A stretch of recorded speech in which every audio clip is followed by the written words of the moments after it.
A, Al-Qaeda, B, Hamas, C, Hezbollah, D, Iran, or E, all of the above? All of the above. Correct. Again. So here's the point I wanted to make.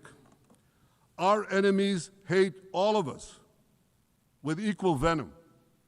They want to drag the modern world back to the past, to a dark age of violence, fanaticism, and terror.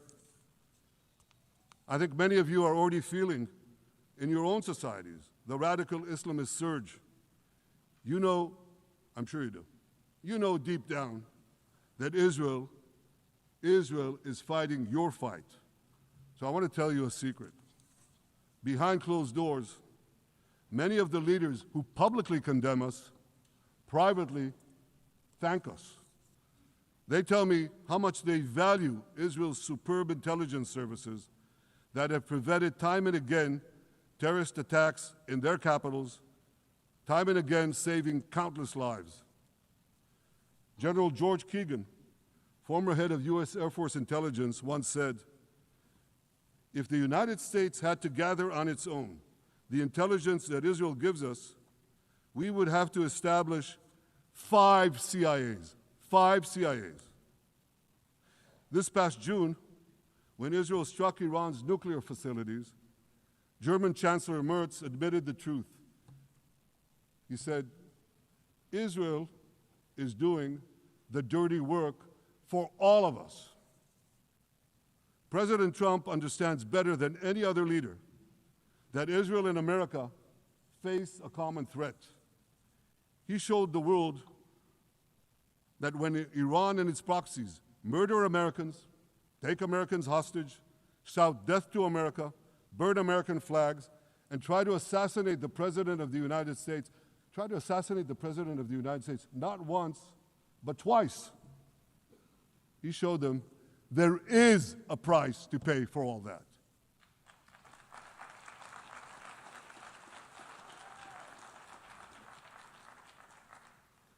But regrettably, many leaders who are represented in this hall, they send a very different message. Sure, in the days immediately following October 7th, many of them supported Israel. But that support quickly evaporated when Israel did what any self-respecting nation would do in the wake of such a savage attack. We fought back.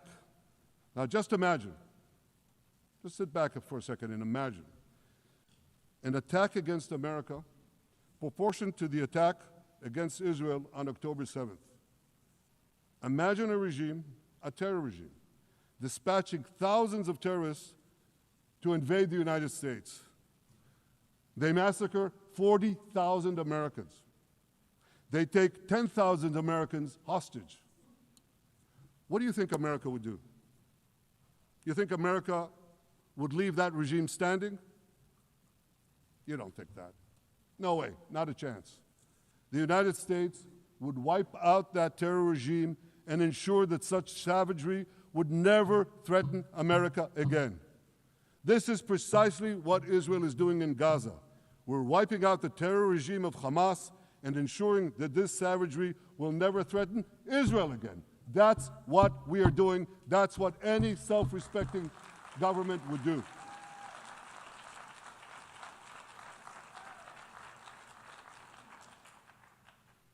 Yet, and it's a yet that I'm sorry to say here, yet over time, many world leaders buckled. They buckled under the pressure of a biased media, radical Islamist constituencies, and anti-Semitic mobs. There's a familiar saying, when the going gets tough, the tough get going. Well, for many countries here, when the going got tough, you caved. And here's the shameful result of that collapse. For much of the past 2 years, Israel has had to fight a 7-front war against barbarism with many of your nations opposing us. Astoundingly, as we fight the terrorists who murdered many of your citizens, you are fighting us. You condemn us, you embargo us, and you wage political and legal warfare, it's called lawfare, against us. I say to the representatives of those nations, this is not an indictment of Israel. It's an indictment of you. It's an indictment of weak-kneed leaders who appease evil rather than support a nation whose brave soldiers guard you from the barbarians at the gate. They're already penetrating your gates. When will you learn? You can't appease your way out of jihad, and you won't escape the Islamist storm by sacrificing Israel. To overcome that storm, you have to stand with Israel. But that's not what you're doing. As the prophets of Israel foretold in the Bible, you've turned good into evil and evil into good. Now I want to drill down on this. Take the false charge of genocide. Israel is accused of deliberately targeting civilians. Ladies and gentlemen, the opposite is true. The head of urban warfare studies, Colonel John Spencer, he's perhaps the world's greatest expert on urban warfare. And he says, Israel is applying more measures to minimize civilian casualties than any military in history. And because we're doing that, the ratio of non-combatant to combatant casualties is less than 2-to-1 in Gaza. That's an astoundingly low ratio, lower than NATO's wars in Afghanistan and Iraq, especially when you consider that Gaza is one of the most densely populated urban areas on Earth. It has hundreds of miles of terror tunnels underground, and it has countless terror towers above ground, and thousands of terrorists embedded in the tunnels and in these towers in civilian areas. If you want to see what measures Israel takes to avoid civilian casualties in this war, just look at what we're doing now in Gaza City, the last Hamas stronghold, one of the two last strongholds. For 3 weeks, Israel dropped millions of leaflets, sent millions of text messages, and made countless phone calls urging civilians to leave Gaza City before our military moves in. At the same time, Hamas implants itself in mosques, schools, hospitals, apartment buildings, and tries to force those civilians not to leave, to stay in harm's way. And it often threatens them at gunpoint if they try to do so. For Israel, every civilian casualty is a tragedy. For Hamas, it's a strategy. Hamas uses civilians as human shields and as props in its sick propaganda war in Israel, against Israel, a propaganda war that the Western media buys hook, line, and sinker. Now, despite Hamas's threats, close to 700,000 Gazans, almost 750,000, have already heeded our calls and moved to safe zones. Now I want to ask you a simple question, a simple, logical question. Would a country committing genocide plead with the civilian population it is supposedly targeting to get out of harm's way? Would we tell them, get out, if we want to commit genocide? We're trying to get them out. And Hamas is trying to keep them in. And this charge is so baseless. The comparison to genocide, wholesale slaughter of populations. What, did the Nazis ask the Jews to leave, kindly leave, go out? Did others, you want me to name all the genocidal leaders of history? Just go one by one. Did anyone do this? Did they say, get out so we can come in? Of course not. So the truth has been turned on its head. Hamas, a genocidal terrorist organization whose charter calls for the murder of all Jews on the planet. This genocidal organization is given a pass. It's barely mentioned.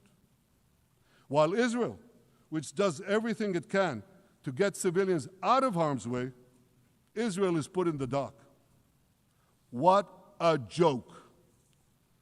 You want to hear another one? Israel is accused of deliberately starving the people of Gaza when Israel is deliberately feeding the people of Gaza.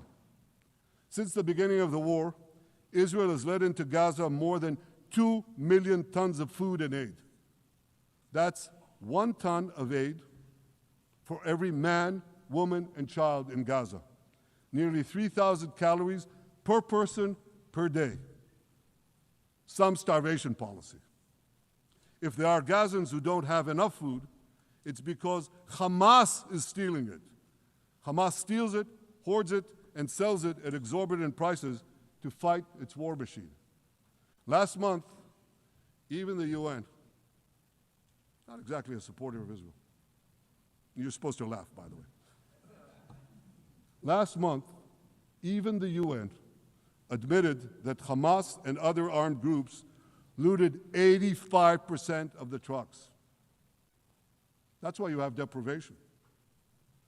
Those who peddled the blood libels of genocide and starvation against Israel are no better than those who peddled blood libels against the Jews in the Middle Ages when they falsely accused us of poisoning wells, spreading plague, and using the blood of children to bake Passover matzahs. Anti-Semitism dies hard. In fact, it doesn't die at all. It just keeps coming back with its libelous lies, refurbished, regurgitated over and over again. And I want to tell you something else. These anti-Semitic lies, they have consequences. In recent months, Jews have been assaulted in Canada, Australia, Britain, France, the Netherlands, and elsewhere. Here in America, an elderly Holocaust survivor was burned to death in Colorado. And a beautiful young couple from the Israeli embassy in Washington was brutally gunned down right in front of the Holocaust Museum there. Thankfully, President Trump's administration is forcefully fighting the scourge of anti-Semitism, and every government here should follow its lead. But instead, many do the opposite. They actually reward the worst anti-Semites on earth. This week, the leaders of France, Britain, Australia, Canada, and other countries unconditionally recognized a Palestinian state. They did so after the horrors committed by Hamas on October 7th. Horrors praised on that day by nearly 90% of the Palestinian population. Now, let me say that again. Nearly 90% of Palestinians supported the attack on October 7th. It's not supported only, they celebrated it. They danced on the rooftops. They threw candies. That's both in Gaza and in Judea, Samaria, the West Bank, as you call it. And it's just the way they celebrated another horror, 9/11. They danced on the rooftops. They cheered. They threw candy. You know what message the leaders who recognize the Palestinian state this week sent to the Palestinians? It's a very clear message. Murdering Jews pays off. Well, I have a message for these leaders. When the most savage terrorists on earth are effusively praising your decision, you didn't do something right. You did something wrong, horribly wrong. Your disgraceful decision will encourage terrorism against Jews and against innocent people everywhere. It will be a mark of shame on all of you. But wait a minute, Mr. Prime Minister, they tell me.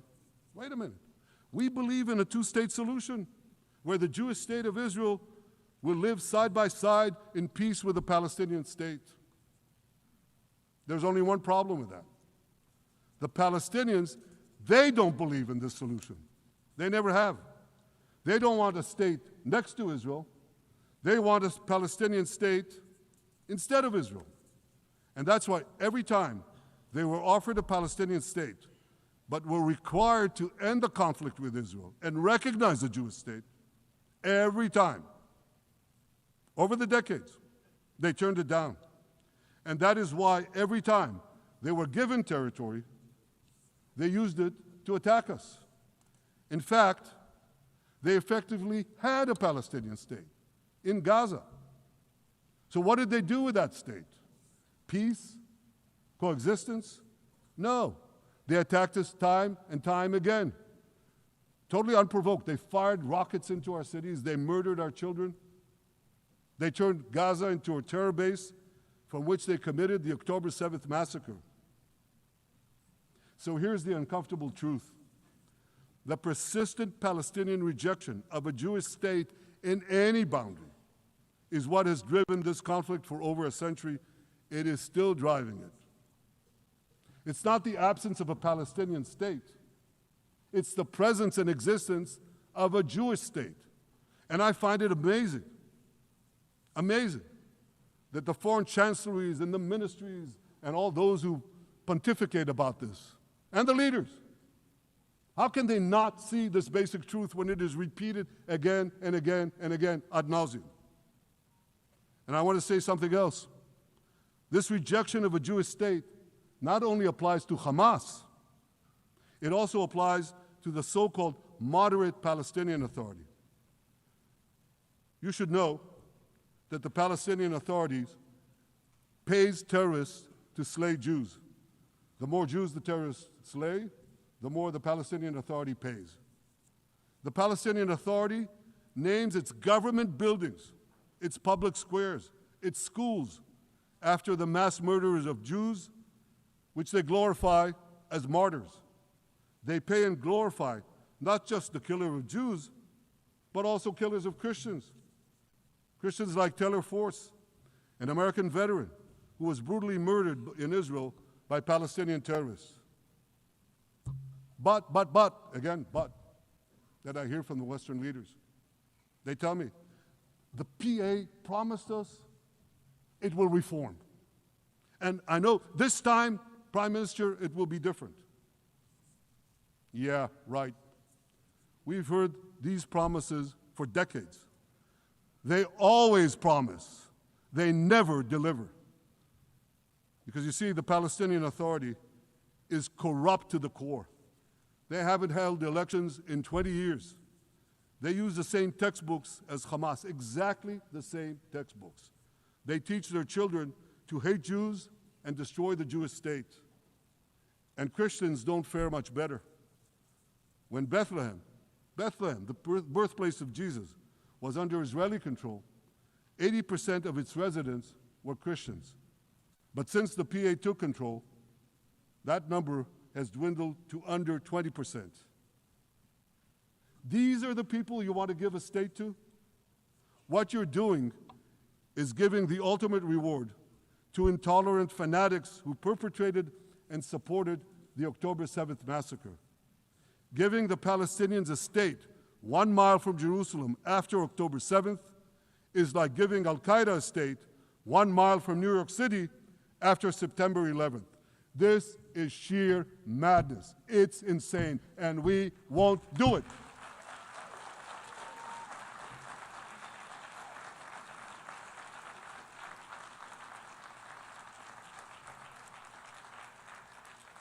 So here's another message to those Western leaders. Israel will not allow you to shove a terror state down our throats. We will not commit national suicide because you don't have the guts to face down a hostile media and anti-Semitic mobs demanding Israel's blood. And I want you to grasp something else, which is also distorted in the media. I say this not only in my name or the name of my government, but on behalf of all the people of Israel. Last year, there was a vote in the Knesset, our parliament, whether or not to oppose the imposition of a Palestinian state. You want to guess what the results were? Out of 120 members of our parliament, 99 voted against and only 9 supported. That's over 90%. It's not a fringe group. It's not the prime minister who himself is extreme or he's held hostage by extreme parties to his right.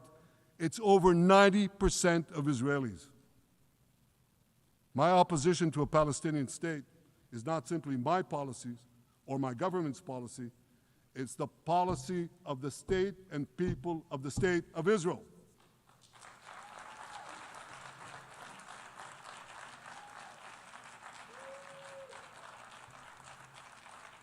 Western leaders may have buckled under the pressure. And I guarantee you one thing, Israel won't. Israel's victories over the Iranian... Thank you, I know you won't too, that's good. Israel's victories over the Iranian terror axis have opened up possibilities for peace that were unthinkable 2 years ago. Take Syria. For decades, the very idea of peace between Israel and Syria seemed unimaginable. Well, no more. Today, we have begun serious negotiations with the new Syrian government. I believe an agreement can be reached that respects Syria's sovereignty and protects both Israeli security and the security of the minorities in the region, including the Druze minority. From the founding of Israel, Jews and Druze have been brothers in arms.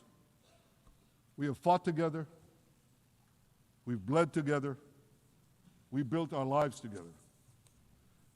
When I was a young commander in Israel's Special Forces, my own life was saved by the invaluable advice given to me by a great friend, Salim Shufi, a heroic Druze IDF veteran. And that's why I couldn't sit idly by, nor could Israel sit idly by, while the Druze were being slaughtered by jihadists. And I instructed our forces to stop the massacre, which they promptly did. Peace between Israel and Lebanon is possible as well. I call on the Lebanese government to also begin direct negotiations with Israel. I commend it for its declared aim to disarm Hezbollah. But we need more than words. If Lebanon takes genuine and sustained action to disarm Hezbollah, I'm sure we can achieve a sustainable peace.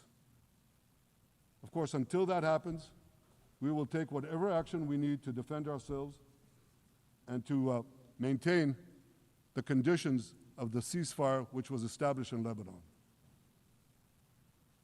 Our goal is not merely to monitor Hezbollah's actions, but to prevent them from violating the ceasefire and attacking us at any time. But I'm sure that if the Lebanese government persists in its goal of disarming Hezbollah, peace will come very speedily and very readily. Victory over Hezbollah has made peace possible with our two Arab neighbors in the north. Victory over Hamas will make peace possible with nations throughout the Arab and Muslim world. Our victory would lead to a dramatic extension and expansion of the historic Abraham Accords, which President Trump brokered between Arab leaders and myself 5 years ago.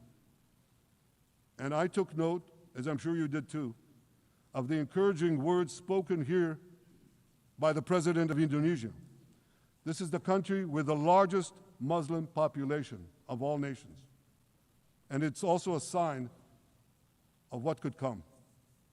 Forward-looking Arabs and Muslim leaders know that cooperating with Israel will provide them with groundbreaking Israeli technologies, including in medicine and science, in agriculture and water, in defense and AI, and so many other fields. I believe that in the coming years, the Middle East will look dramatically different. Many of those who wage war on Israel today will be gone tomorrow. Brave peacemakers will take their place. And nowhere will this be more true than in Iran. The long-suffering Iranian people will regain their freedom. They will make Iran great again. And our two ancient peoples,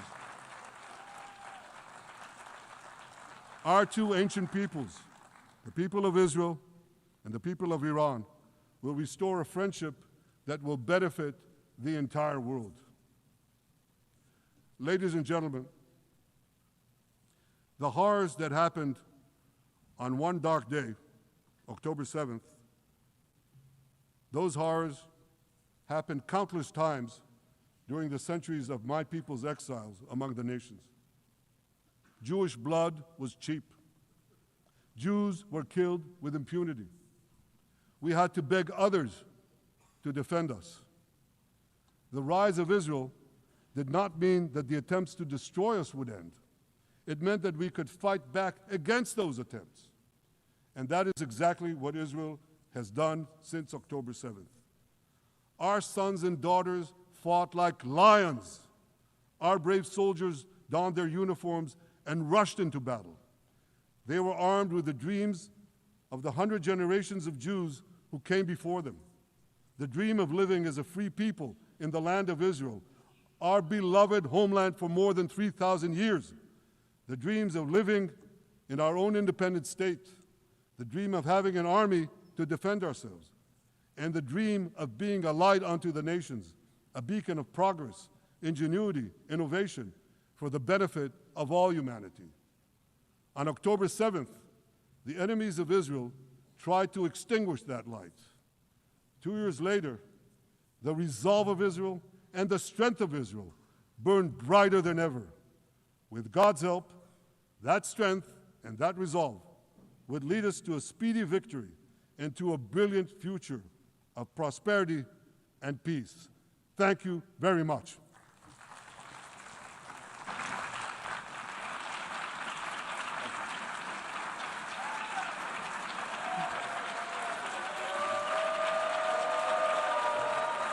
On behalf of the Assembly, I wish to thank the Prime Minister of the State of Israel,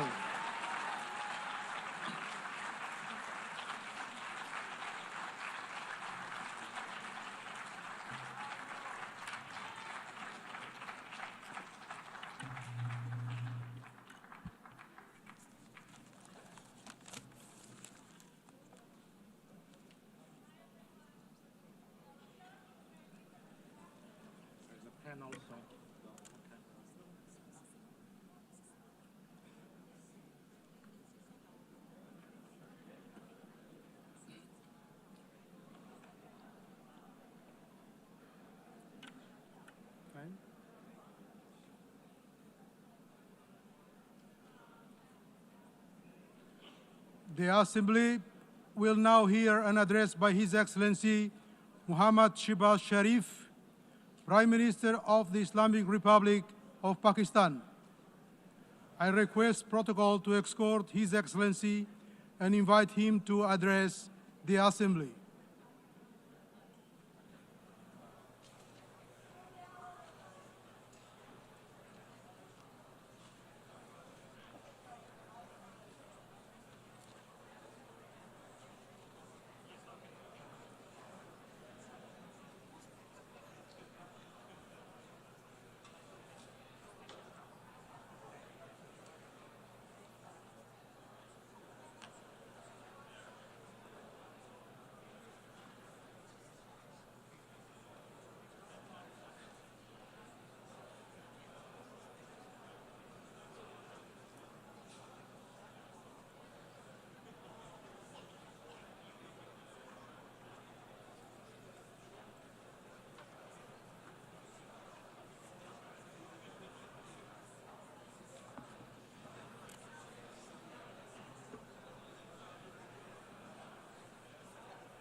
بسم الله الرحمن الرحيم ليس البر أن تولوا وجوهكم قبل المشرق والمغرب ولكن البر من آمن بالله واليوم الآخر والملائكة والكتاب والنبيين وآتى المال على حبه ذوي القربى واليتامى والمساكين وابن السبيل والسائلين في الركاب وأقام الصلاة وآتى الزكاة والمؤفون بعهدهم إذا عاهدوا والصابرين في البأساء والضراء وحين البأس أولئك الذين صدقوا وأولئك المنفقون. Those who believe Madam in God are those on the side of good and not evil. President, Excellencies, ladies and gentlemen, Assalamu alaikum and a very good morning. I wish to congratulate Her Excellency Annalena Baerbock on assuming the presidency of the 80th session of the United Nations General Assembly.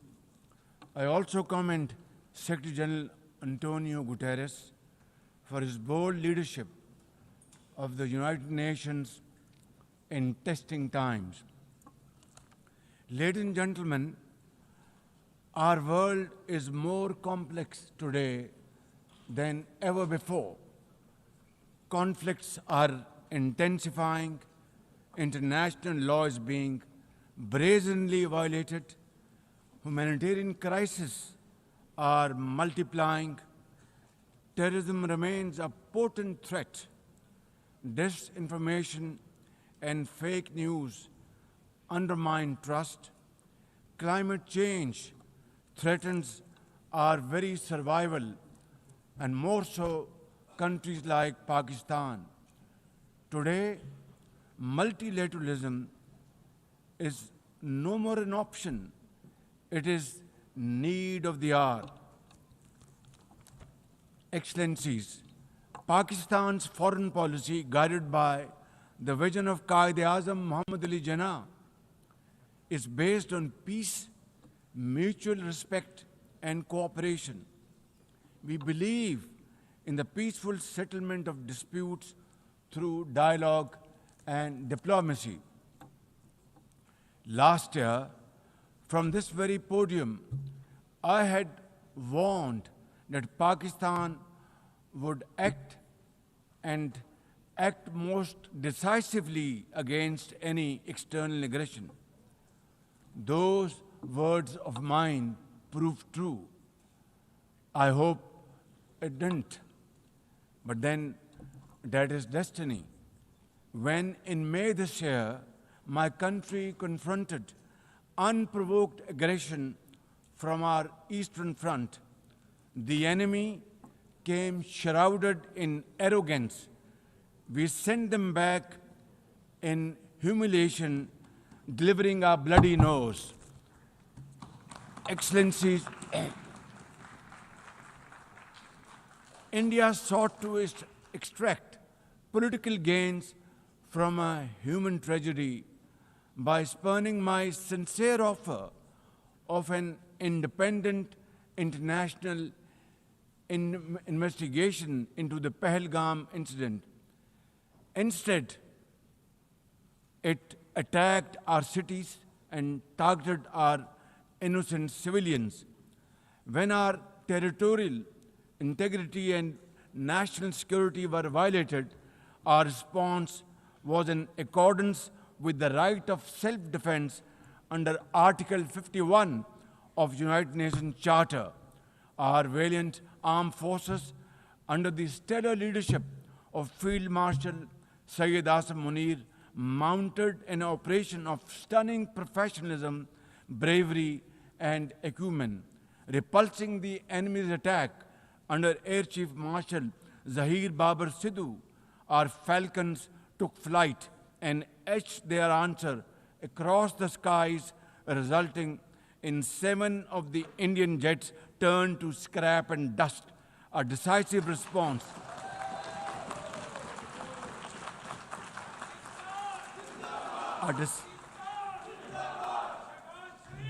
a decisive response to the aggressor that will echo through the annals of history.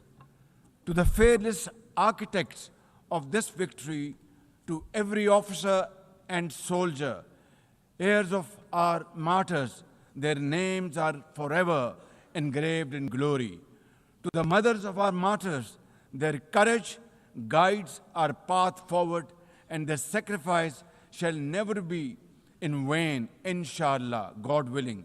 And to every Pakistani, you stood as one unbreakable wall, a bunyanum marsus.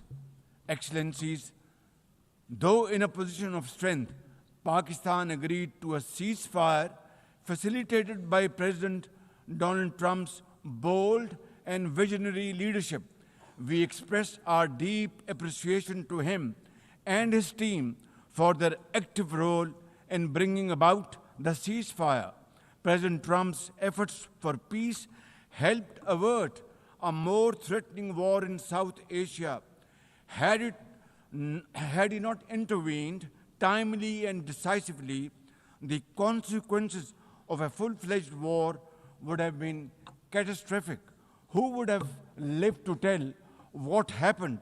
And therefore, in recognition of President Trump's wonderful and outstanding contribution to promote peace in our part of the world, Pakistan nominated him for Nobel Peace Prize. And I think this is the least we could do for his love for peace.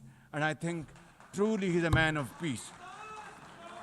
Ladies and gentlemen, we're also grateful to our friends and partners, including China, Turkey, Saudi Arabia, Qatar, Azerbaijan, Iran, UAE, and of course, UN Secretary General for extending their diplomatic support to Pakistan at this crucial time. Excellencies, we have won the war, and now we seek to win peace in our part of the world. And this is my most sincere and serious offer before this August Assembly of the World Nations. Pakistan stands ready for a composite, comprehensive, and result-oriented dialogue with India on all outstanding issues. South Asia requires, ladies and gentlemen, proactive rather than provocative leadership.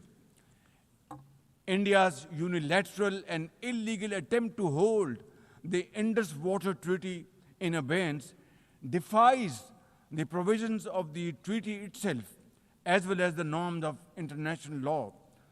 Pakistan has made it abundantly clear, and let there be no doubt once again in anybody's mind, as I said last year in this hall, from this podium, we will definitely and ardently defend, inshallah, the inseparable right of our 240 million people on these waters. To us, any violation of this Indus Treaty represents an act of war. Ladies and gentlemen, through this august House, I wish to assure the Kashmiri people that I stand with them. The people of Pakistan stand with them. And one day soon, inshallah, India's tyranny in Kashmir will come to a grinding halt. Kashmir will gain its fundamental right to self-determination through an impartial plebiscite under the auspices of this very organization, United Nations. Excellencies, the plight of the Palestinian people is one of the most heart-wrenching tragedies of our times. This prolonged injustice is a stain on the global conscience and our collective moral failure. For nearly 80 years, the Palestinians have courageously endured Israel's brutal occupation of their homeland in the West Bank. Each passing day brings new brutality, illegal settlers who terrorize and kill with impunity, and nobody can challenge them and question them. And in Gaza, Israel's genocidal onslaught has unleashed unspeakable terror upon women and children in a manner we have not witnessed in annals of history. In blind pursuit of its nefarious goals, the Israeli leadership has unleashed a shameful campaign against the innocent Palestinians, which history will always remember as one of its darkest chapters. But speak we must, Madam President, we must speak and speak loud and clear. Our words are too little, too late for Hind Rajab, a child, nay, a little baby. We have all heard her trembling voice on that phone call, which little Hind made as she struggled to stay alive under Israeli onslaught and atrocities. Can you imagine that little girl, Hind Rajab, as if she was our daughter? Can you imagine not having the compassion to spare her life? My agony and the agony of the entire Muslim Ummah, indeed, I think the agony of all the nations on the planet is that we failed Hind Rajab, and she will not forgive us in this world and the world hereafter. As they say, ladies and gentlemen, the smallest coffins are the heaviest to carry. I, for one, would know, for I too carried the tiny coffin of a 7-year-old Irtiza Abbas during the recent confrontation with India. He was only 6 years old. Therefore, we cannot and we must not fail these children of Gaza or any child anywhere in the world. We must find a path to a ceasefire now and just now. Pakistan firmly supports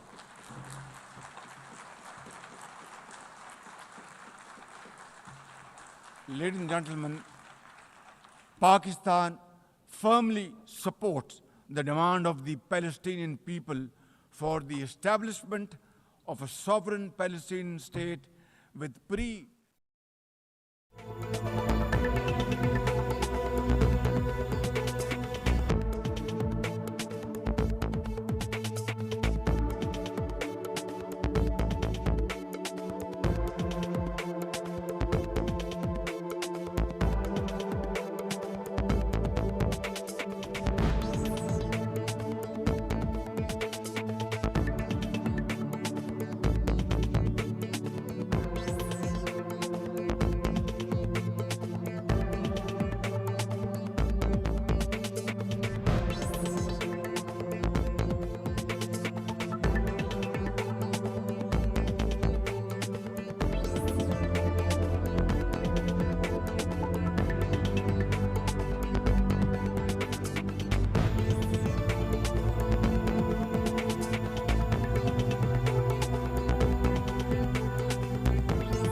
I'm going to go for a little while to represent the United States at the Ryder Cup, which is very exciting.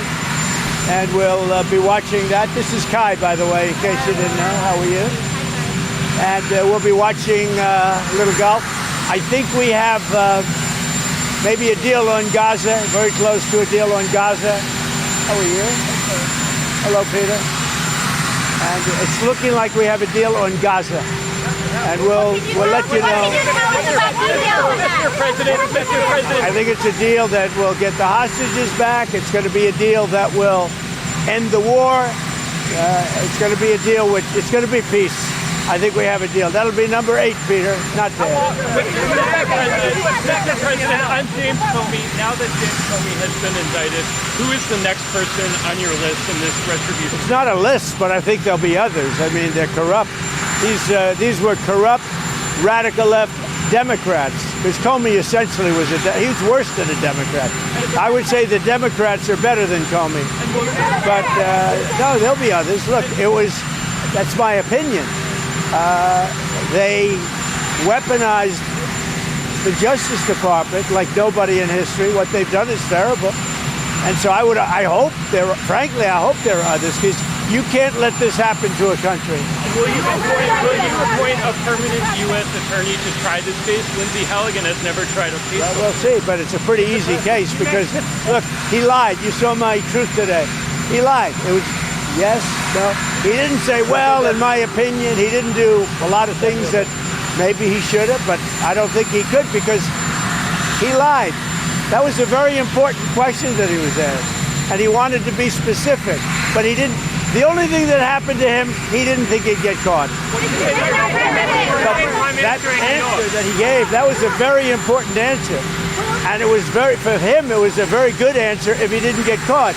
But he got caught lying to Congress. How is this not politicizing the President, you met the Australian. So, President Trump, are you worried now that the next time there's a Democratic president, they will indict your FBI director or people in your administration? That's what they tried to do, right? They did it with me. For 4 years, they went after me. They went after me for 4 years, and that doesn't include the 4 great years that we had in the White House. So when I ran it from, 2016 when we won, it began before I got to office. You know that. Wait a minute. Before I came to office, I started hearing rumors about Russia. I said, what the hell do I have to do with Russia? Nothing. And then it got worse and worse, and some of the fakers, not you, but some of the fake news picked it up and they loved it. And we went through a long time with that. And despite that, we had a great first term. Because that's how it went, where they made you go and take a mugshot. Is this more about justice or is it about revenge? It's about justice, really. It's not revenge. It's about justice. It's also about the fact that you can't let this go on. They are sick, radical left people, and they can't get away with it. And Comey was one of the people. He wasn't the biggest, but he's a dirty cop. He's always been a dirty cop. Everybody knew it. And it's, as far as the case is concerned, he gave an answer. It was a strong answer. He then verified it a couple of times because that was a very important answer. If he would have equivocated, if he would have been like a little bit less sure, that would have been very bad for him. So he gave an answer. The only problem is for him, he didn't think he'd be caught, and he got caught, Peter.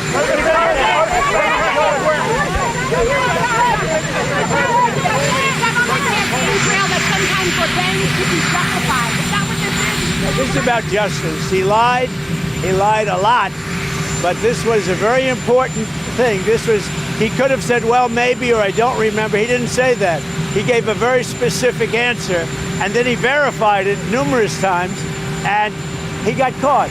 The problem that Comey has is he got caught lying, and he was very strong. It's not like, well, maybe, or I don't remember, he gave a very specific answer because it was a very powerful question, a very important question. And when he gave the answer, the only problem is he got caught. So. Mr. President. Are you worried about American workers suffering if the government shuts down And do you have plans to permanently? Well, we're going to see, but the radical left Democrats want to shut it down. I mean, it's up to them. We have a great economy going. You saw the numbers yesterday. They're fantastic. The economy's doing well. Prices are down. We have virtually no inflation. Everything's going good. We're respected by every nation in the world. And you know what happened? The Democrats want to shut it down. And they want to shut it down because they want to give billions, ultimately trillions of dollars to illegal migrants, people that came into our country illegally. Some of those people are criminals, but they came into our country illegally, and they want to give them the essential over years, trillions of dollars, and our people aren't going to stand for it. They also want to have open borders. They want to have men and women's sports. They want to have transgender for everybody. These people are crazy, the Democrats. So if it has to shut down, it'll have to shut down. But they're the ones that are shutting down.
Start a future. United Nations as enduring hope for global good. Let us truly strive to become better together. Thank you very much. United Nations, long live. God bless you.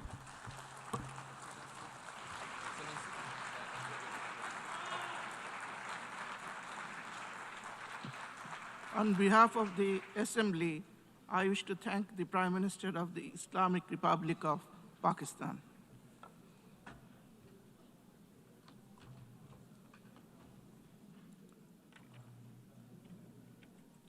The Assembly will now hear an address by His Excellency Li Qihang, Premier of the State Council of the People's Republic of China. I request protocol to escort His Excellency and invite him to address the Assembly.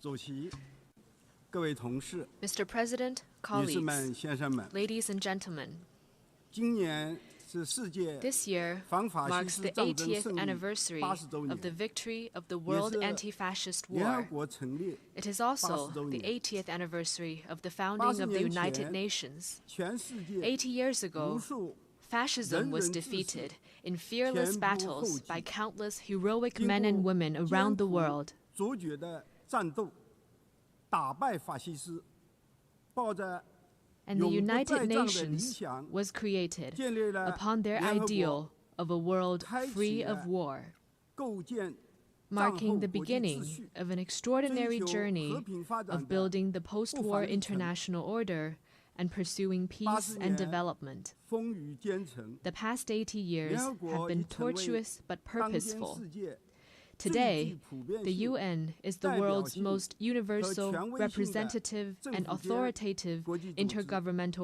organization. 正是因为建立了以联合国 With 为 an 核心的 international system 国际体 centered 系 around the UN 和以国际 and 法 an 为基 international 础的 order 国际秩 based 序， on international law, 我们人类社会 human 才实现 society 总体 has 和平， realized overall 迎来 peace 前所未有 and 的 achieved 大发展。 unprecedented 大繁 levels 荣。 of development and prosperity. 80年，沧海桑 The 田， past 80 years 历史的 have 车轮 witnessed 跨 tectonic 越了 changes 世 in 纪， our world. 人类社会 Straddling 2 历经 centuries, 电 this 气化 period 时代 saw human society 计算机时代 leapfrog 现 from the 在 age of 已经迈入 electricity 了 and 数 computers 字化、 into 智 a 能化的 digital 时代。 intelligence era. 尽管人类 While 生 the 存发 world 展 we 的 live in 环 has 境 changed 发生了 enormously, 显著变化，但让世界更 the 美好的 ideal 追求 of making it a 始 better 终没有 place 改变。 remains unchanged. 回首既往， Looking 我们 back, 可以从中 we can draw a 得 number 出 of 一些 valuable 宝贵的 inspirations. 启示。第一， First, 和平与发展 peace 是 and 各国人 development 民最 are the 热切的 strongest 共同期 aspiration 盼。 shared by the people of all 经 countries. 历过2次世界大战， Having gone through 2 我们 world wars, 绝不能淡忘 we must never 鲜 forget 血和 the 生 bitter 命 lessons 换来的 learned 惨 through 痛教训。 bloodshed and loss of lives. 过去80年， For 80世界 years, 总体和平 a generally 孕育了 peaceful 全 international 球经济的 environment 巨大 has 增 led 长。 to remarkable growth 现 in the 在 global 国 economy. 际社会对推动 Today, 和平与发 as 展 the 的愿 desire 望 for peace and 更加强 development 烈， grows even stronger 进一步 around the 壮 world, 大和平与发展的力量， it is 是我 incumbent 们这 upon 一代 our 人 generation 义不容 to 辞的责 further 任。 strengthen the force for peace and 第二， development.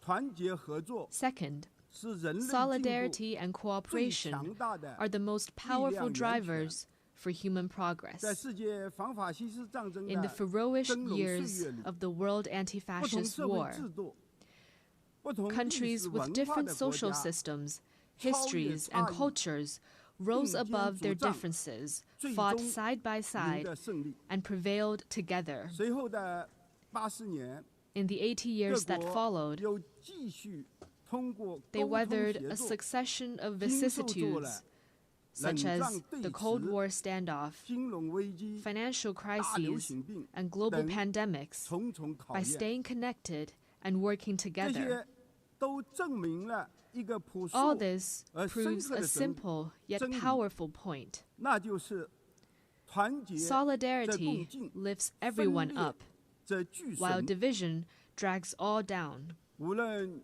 前进道路上 The road ahead 有多少 might be 困 hard 难 and 挑战， bumpy, 只要各国 but when all 团结 countries 一心， unite as one 精诚合作， and collaborate in 就 good 能汇 faith, 聚起磅礴 our 力量， strengths will 战胜 converge 一 into a 切 mighty 逆流 force 险阻。 with which we can withstand any headwind 第 and 三， cross any hurdle. 公平正义是国际 Third, 社会 Fairness 最 and 重要的 justice are 价 the 值 most 追求。 important values pursued 历 by 史 the 的进 international 程 community. 时刻提醒着人们， History keeps reminding 当 us 强权 that when 凌 might 驾于真理 dictates 之上， right, 世界就 the 会陷 world 入 risks 动乱 division 和衰 and 退。 regression.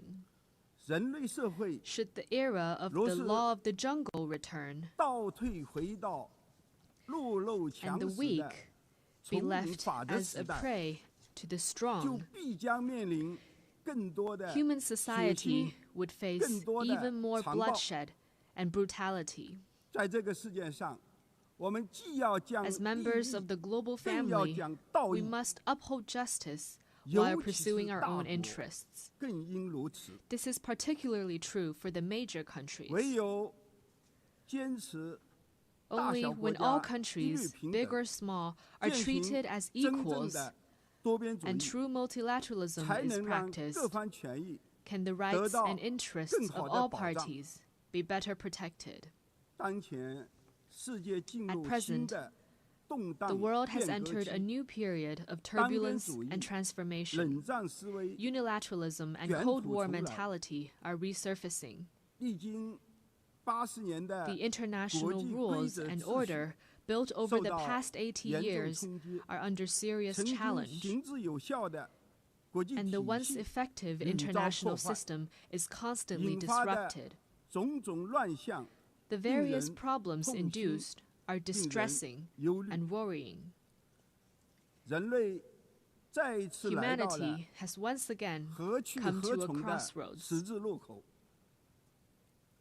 凡天下有 Anyone 识之 who 士， cares about the state of 都 affairs 不 in 禁 the 要问， world would want to ask, 历经磨难， why couldn't we 人类难 humans, 道 having 不应该 emerged from 更有良 tribulations, 知， adopt a 更加 greater 理 sense 性地 of conscience and 善待彼 rationality, 此， and treat 和 each 平 other 相 with 处吗？ kindness and coexist in peace? 面对诸如人道主义灾难的 How could we, 种 in 种 the 不 face 堪 of deplorable 难道 incidents 可以 such as 对那 humanitarian 些公然 disasters, 践踏 turn a blind 公 eye 平 to 正义的 atrocities 暴 that 行 trample blatantly 视 on 而不 fairness 见， and justice 听 and 之 sit 任 on 之 our 吗？ own hands?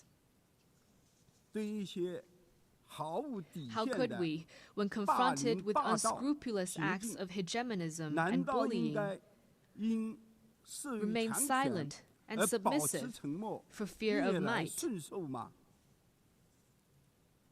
我们的先辈们 And how could we 在 let 建 the 立 ardent 联合 passion 国之 and 初的 dedication of 那 our 一腔热 forefathers 血 in founding 和 the UN 执着追求， simply fade into the 难道 pages of 就 history? 任其在历史的天空中随风飘上吗？我们中国人常 We 讲 Chinese people often say, 不忘初心。 never forget 方得始 why you 终。 started, and you can 我这一 accomplish your 次 mission. 来到联合国的总部， Arriving at the 当 UN 看到 headquarters this 总部 time, 大厦 I saw 门 over 前一字排开 190的 national flags 190多面 lined up in front of the 各 building 国国 and 旗 fluttering in the 迎 breeze. 风招展时，当看到 I saw 历经 the 历经 sculptures 岁月洗 let us 礼， beat swords 却 into 仍然 plowshares 熠 and 熠生辉的 nonviolence, with 铸 their 剑为礼， time-tested message 打 ever 劫 so 的手 loud. 枪等著名雕塑作品时，当看到不同地 And I 区 saw staff 不同 members 民 from 族 different 不同 regions, 肤色的 of 工作 different 人员 races, and 为了 with different 人 skin 类 colors, 共同目 working 标 in collaboration 通力协 for the 作时， common goals of 我 humanity. 在想，这 What 些 I 代 saw 表 got me 着 thinking. 和平、进步、 Those 发 people, 展的 objects, and 人 scenes that 物 embody peace, progress, 就是 and 我们 development are 纪念胜 exactly 利的 why we choose to 初心所 commemate 在。 victory. 就是我们 They are also 携 what 手奋斗 inspires 的 us 使 to 命 forge 所在。 ahead, hand in hand. 诚然，我们或 While 许 we may not be 不 able 能 to 回 go 到 back in 过去， time and 但 relive the 我们完 victory, 全可以 we can 创造 definitely create a 更好的 better 未来。 future together.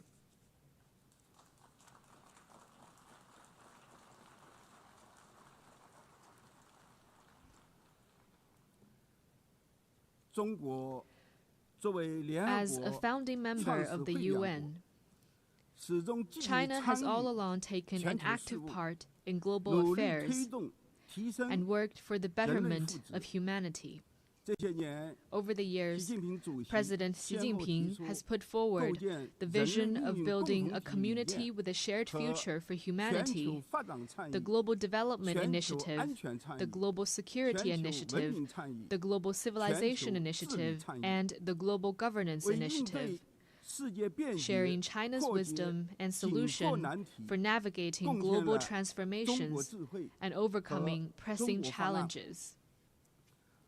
In particular, the Global Governance Initiative proposed at the Shanghai Cooperation Organization Tianjin Summit at the beginning of this month underscores the principles of adhering to sovereign equality, abiding by international rule of law, practicing multilateralism, advocating the people-centered approach, and focusing on taking real actions. It points the right direction and provides an important pathway for building a more just and equitable global governance system.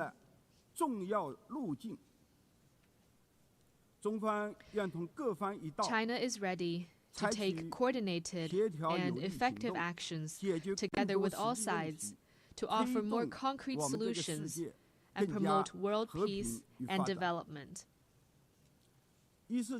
First, amid the volatility and turbulence in the world, we must work together for peace and shared security.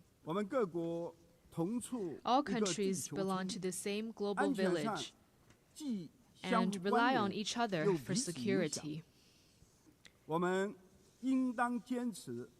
We should uphold the vision of common, comprehensive, cooperative, and sustainable security, and respect the legitimate security concerns of all countries. We should settle differences and disputes peacefully through dialogue and consultation.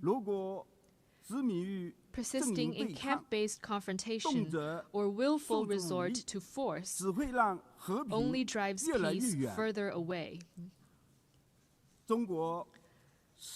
China has all along acted as a staunch defender of world peace and security.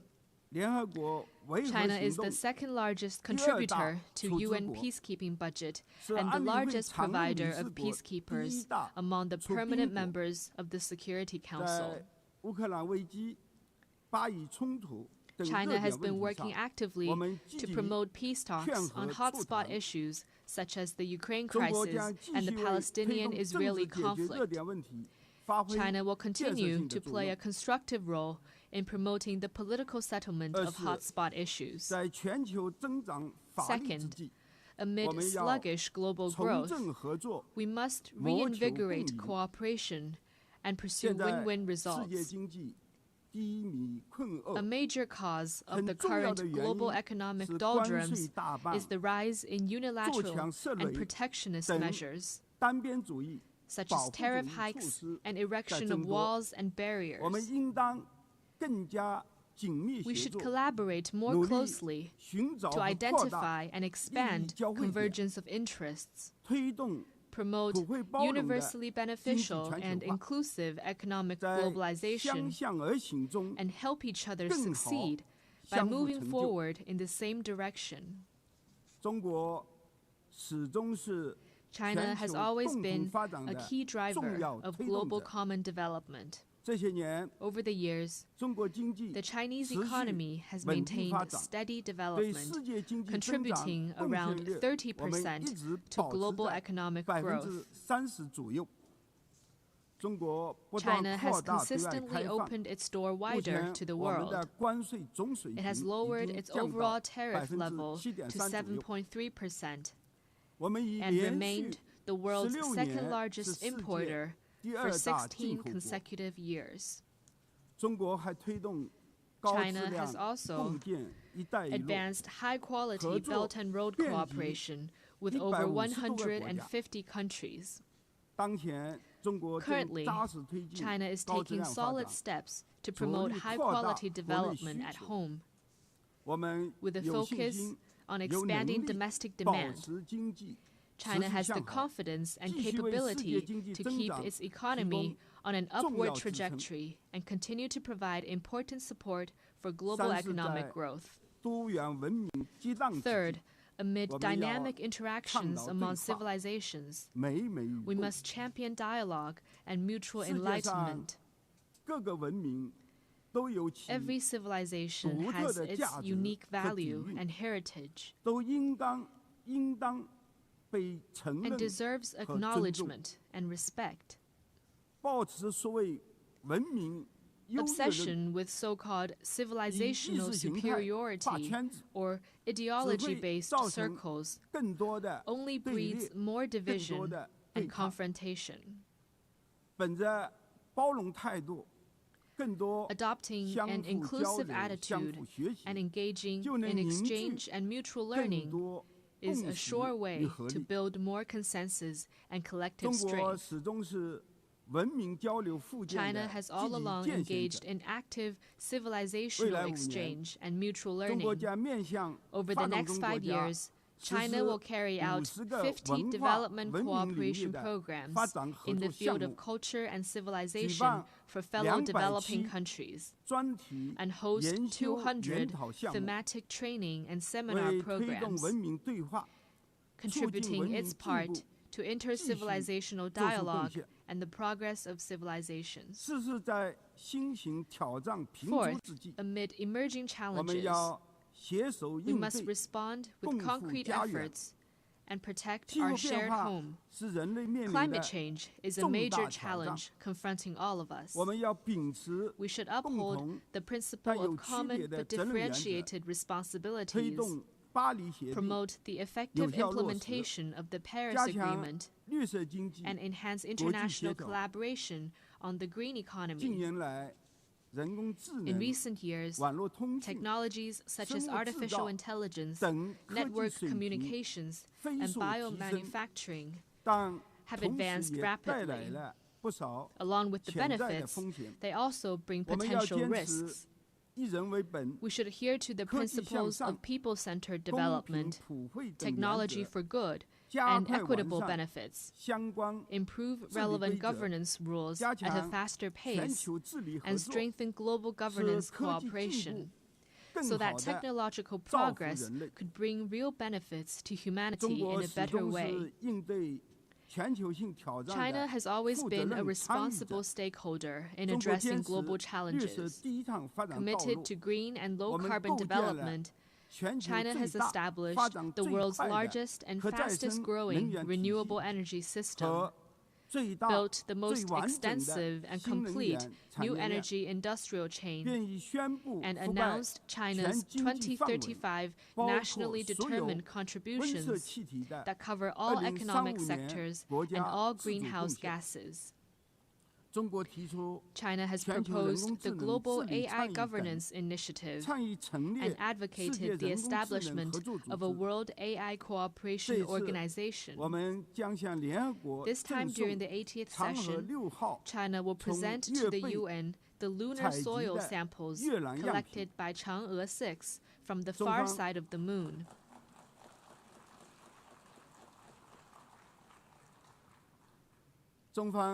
Going forward, China will take more proactive actions and work with all parties to advance global governance in relevant areas.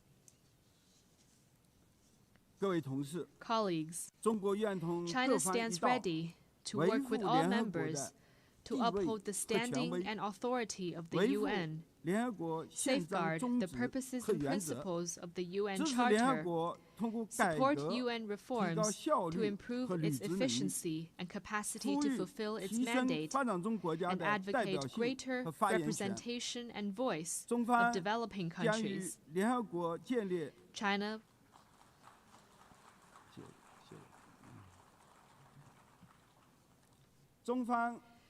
China will work with the UN to set up a China-UN Global South-South Development Facility and provide it with $10 million in budgetary support.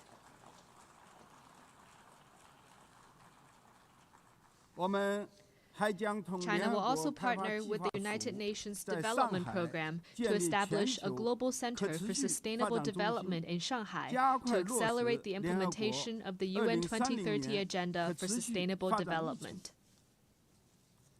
The tide of history surges forward, and the Great Way remains smooth and steadfast. Going forward, China will continue doing its best to contribute to global peace and development. China hopes to work with the rest of the world to uphold the ideals of the UN, carry forward the spirit of multilateralism, actively implement the 4 major global initiatives, advance toward the lofty goal of building a community with a shared future for humanity, and make our world a more harmonious and beautiful place. Thank you.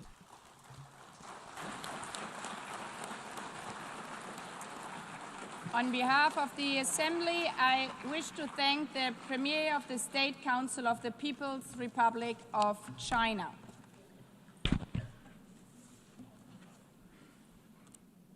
The Assembly will hear an address by His Excellency Ralph Gonsalves, Prime Minister and Minister for National Security, Legal Affairs and Information of St. Vincent and the Grenadines.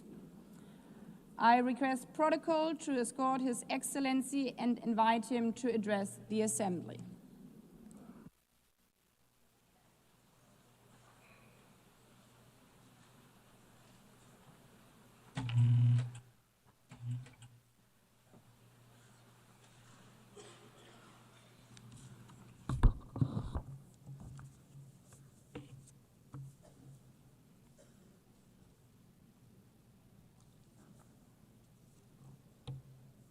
Madam President, Excellencies, the condition of today's world is more complicated, more dangerous than ever, more uneven in its human development, more integrated, yet more disparate and desperate.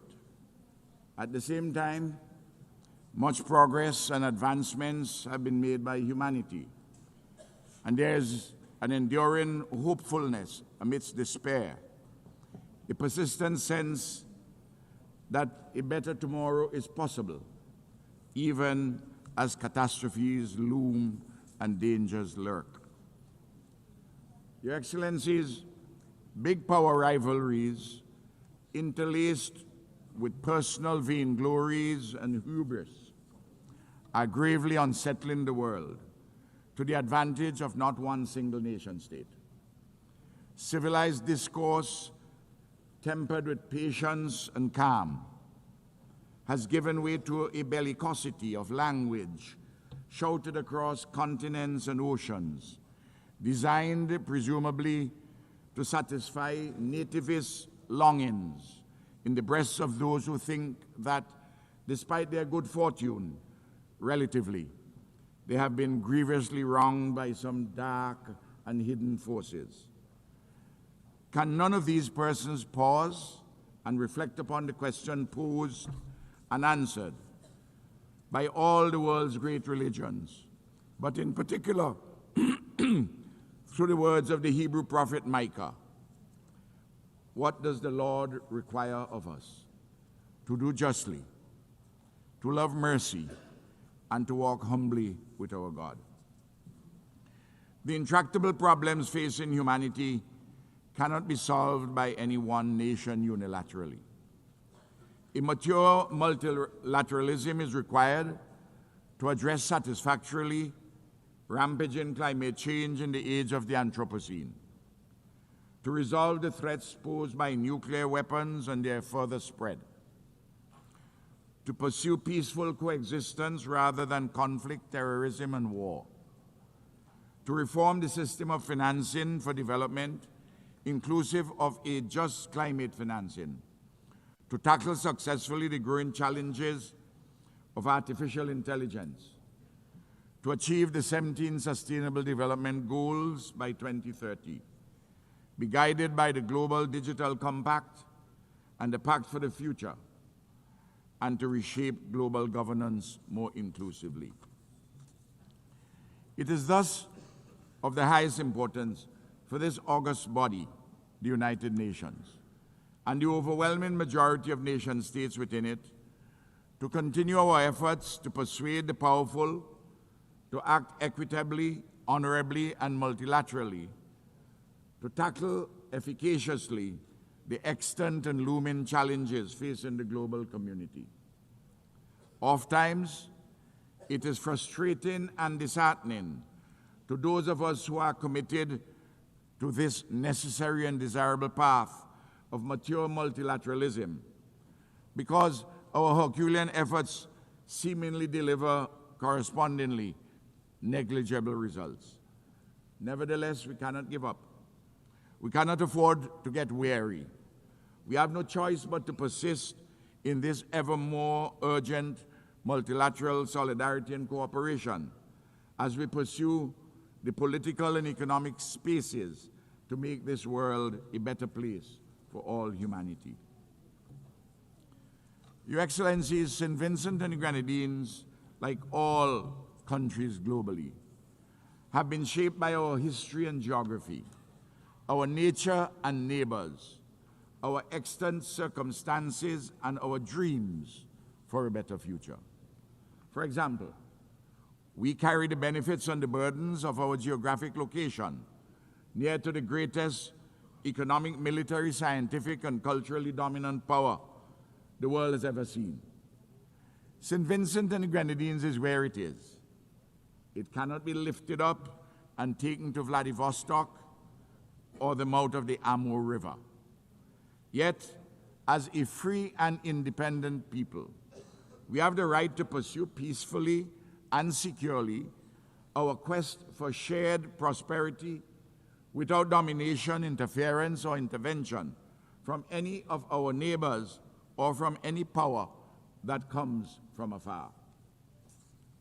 Today, as I speak, my government and my people have another challenge. From the nefarious activities of the agents of a rising or risen hegemon from another hemisphere, and from some greedy, unprincipled, non-state operators in Europe, acting in concert, seeking to pollute and interfere in our democracy, our free and fair elections, which are scheduled to be held later this year. Their conduct is unacceptable and hugely injurious to our people. Your Excellencies, the raging genocide and neocolonial oppression being committed against the Palestinian people in Gaza and the West Bank before our very eyes on global television and are continuing affronts to the elemental rights of the Palestinians, to civilized conduct, and to international law. How can one state, a member of this august body, act with such impunity against defenseless men, women, and children? Surely, the hottest part of hell is reserved for those perpetrators of genocide and those who are complicit in it. Over 200 years ago, the British committed large-scale genocide against the indigenous people of my country. And we are still suffering, enduring the historical legacies of underdevelopment therefrom. Similarly, the genocidal enslavement of African bodies in our Caribbean, in our hemisphere. It will take centuries for the pain, suffering, and legacies of the current genocide of the Palestinians to be repaired. We in the Caribbean are today demanding justly reparations for native genocide and the enslavement of African bodies, which occurred centuries ago.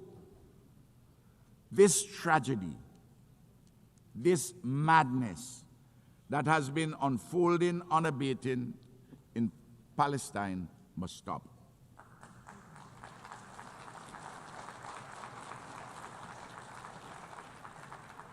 Israel's recent expansion of this war against the Palestinian nation in the state of Qatar is unacceptable. We stand in solidarity with Qatar.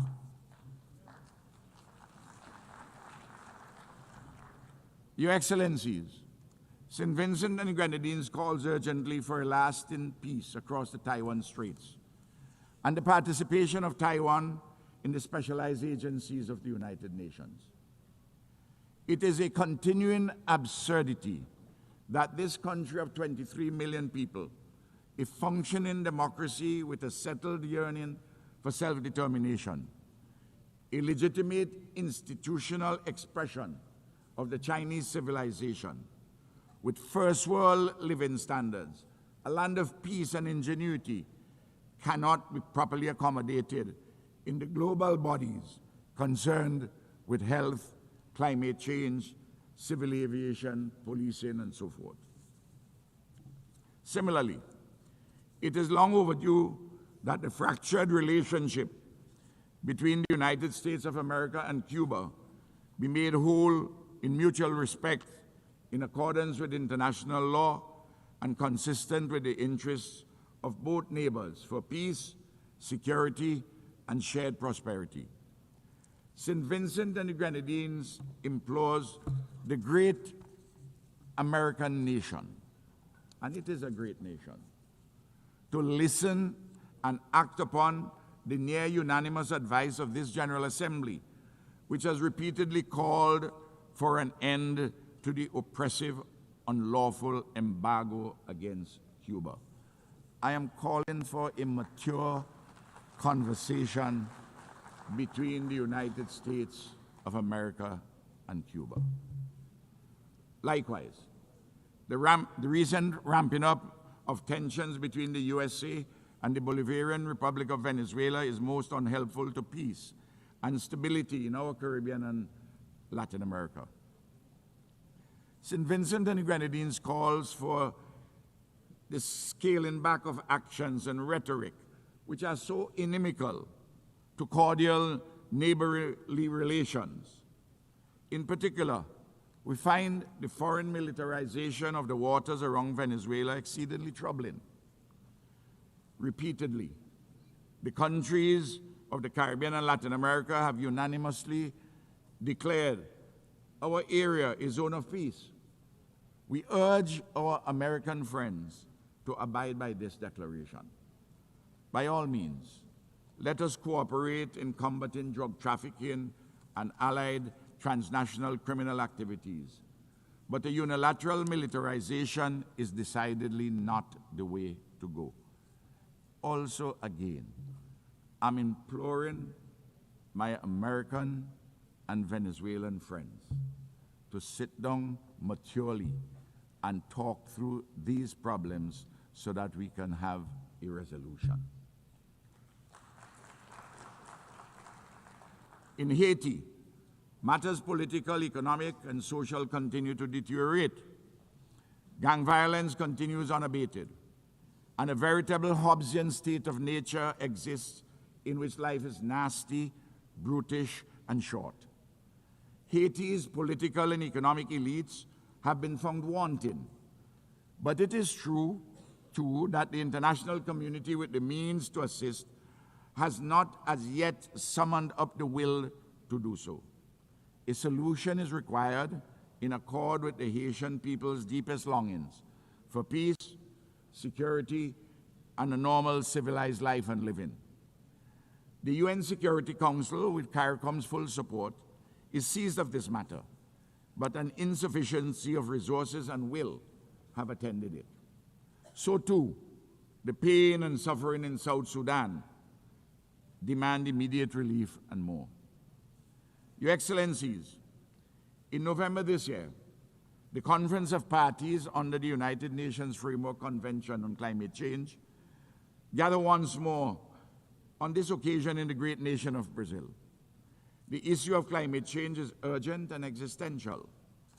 The science is clear, and there has been a growing, even overwhelming global consensus as to what is required to be done. But sadly, some powerful and other influential countries are backsliding and reneging on their earlier commitments. Excellencies, just over a year ago, on July the 1st, 2024, a Category 4 Hurricane Beryl devastated my country. Lives were lost, and damage and loss amounting to 1/3 of our gross domestic product was incurred. In particular, 20% of our houses were either severely damaged or destroyed. We have been rebuilding and recovering stronger and better than ever. We thank our regional and international partners, including worthy non-governmental entities, for their solidarity, without which our tasks of reconstruction would have been even more onerous. We thank, too, our diaspora. But to tell the truth, we have had to rely mainly on our own efforts at home. There's much, much more left to be done. And I again plead for the enhanced support of our friends, our allies, and Good Samaritans. Our people's resilience, creativity, and disciplined endeavors have been a marvel to behold. This is a testimony to our people's genius and the coming to the fore of our people's hidden rationalities, their hitherto submerged resources and abilities, a renaissance of their spirit, and the reaffirmation of the idea of St. Vincent and the Grenadines. Madam President, I conclude with 5 reaffirmations for those from the dominant metropoles of the West and the East who may possess the good sense to listen to some friendly advice from a spokesperson from the periphery. First, do not think ever that our mouths would be muzzled by the food that we eat to live. Secondly, know it well that while some sleep to dream, the rest of us dream to change the world for the better. Thirdly, we have a voice, and this voice will never be stilled.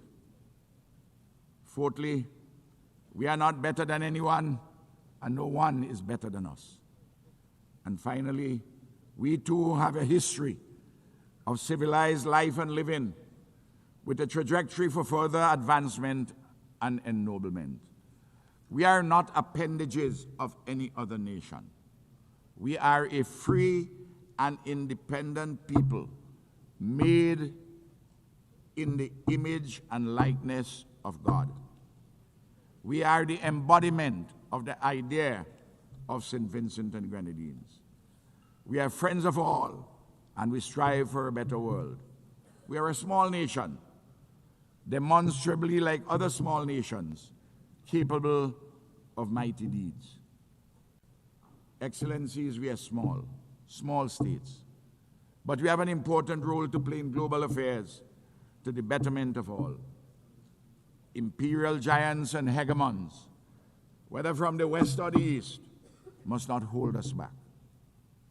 Together, we have an obligation not to desecrate our future. Thank you. I'm obliged.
I did some reviews. You're ordering me for you.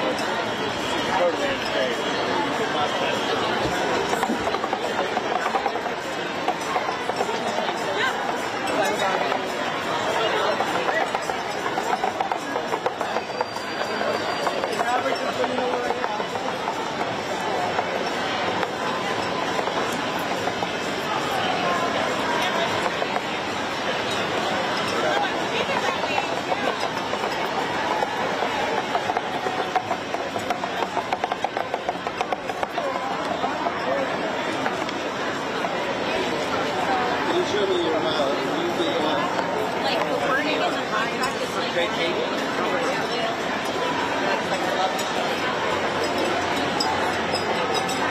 Thank you. And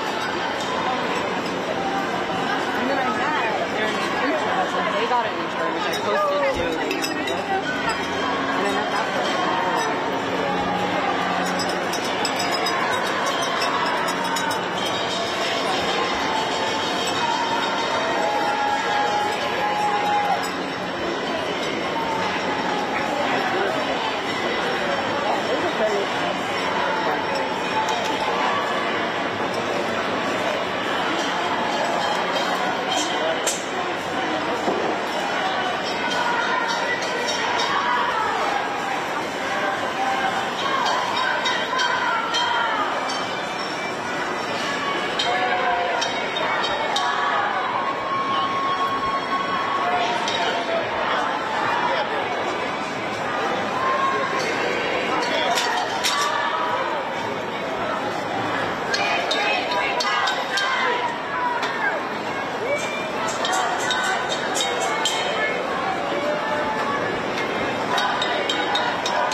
Try not to move, folks. Thanks. So you can swing camera and track the plane coming in a little bit. Right, but I'll move. Or do you want to move up? Well, we need to get the camera. We need to get the plane. You want to move up a little? There you go.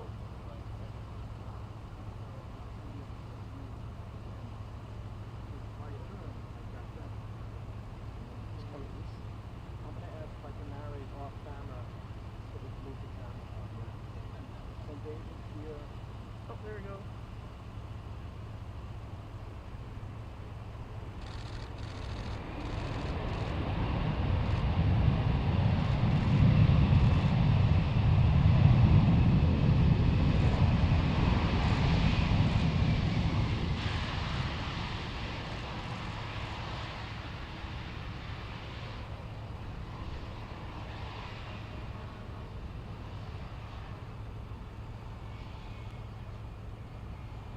So we can move camera up to the front of the rifle. So we can turn camera around and catch the plane.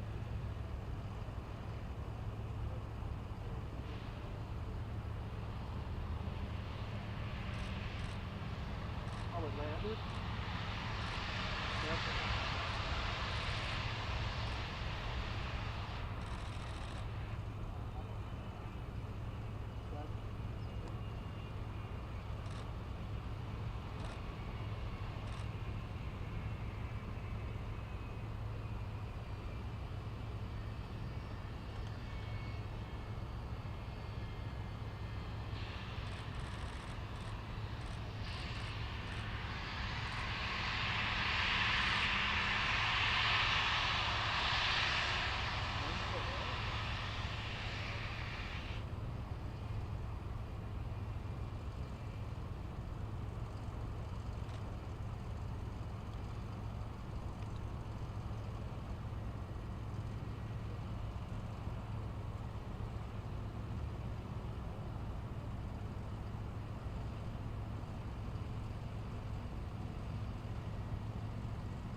we demand Palestinian freedom, liberation, independence now.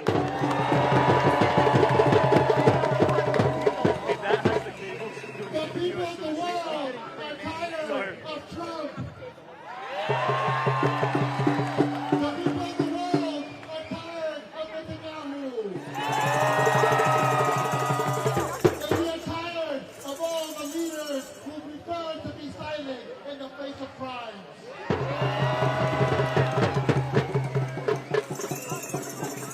I want to ask all of you to join me in a minute of silence. I ask a minute of silence because we found out earlier today that a dear sister, a freedom fighter for her people, but for all the world, has passed away. I ask a minute of silence for Assata Shakur. Assata Shakur led us for an example. She refused to give up. She fought to the very end against the racist police, against the U.S. imperialists. She gave everything, her heart, her soul, her blood for her people. So I ask you for a minute of silence in her honor.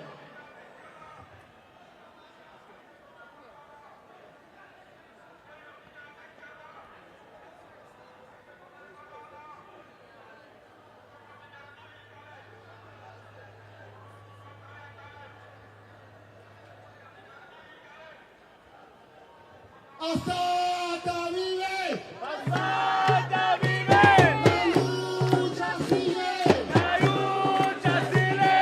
¡Assata vive! ¡Assata vive! ¡La lucha sigue!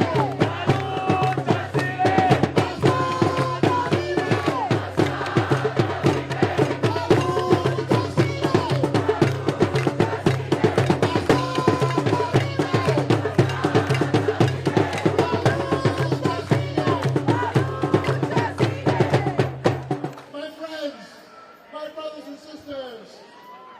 We didn't start fighting yesterday, and we won't stop fighting today.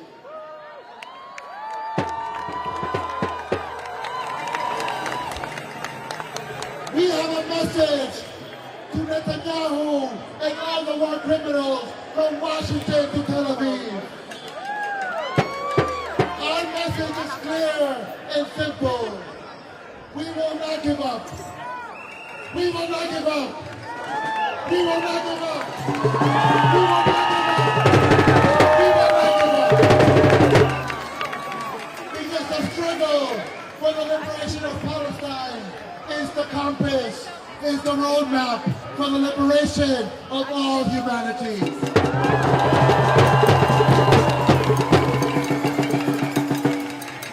They will try to discourage you. They will try to stop you. They will try to block you. But just like the Samud flotilla on its way to Gaza now, we will not stop. We will not stop. Free, free Palestine. Free, free Palestine. Free, free, free Palestine. Free, free, free Palestine. My last message to you, my brothers and sisters, my friends, my comrades, is that stay organized. Stay organized. If you are not organized, then you will be prepared to lose. If you are organized, then you are prepared to win. Free, free Palestine.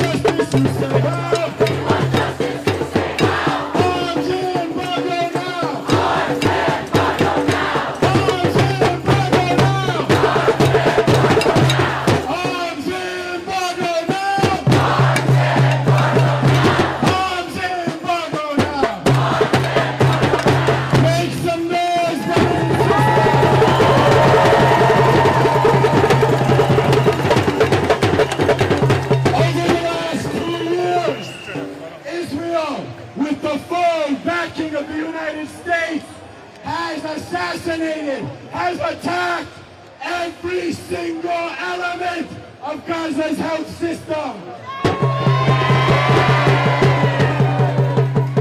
These people are the enemies of life. They are the enemies of progress. They are the enemies of all of humanity.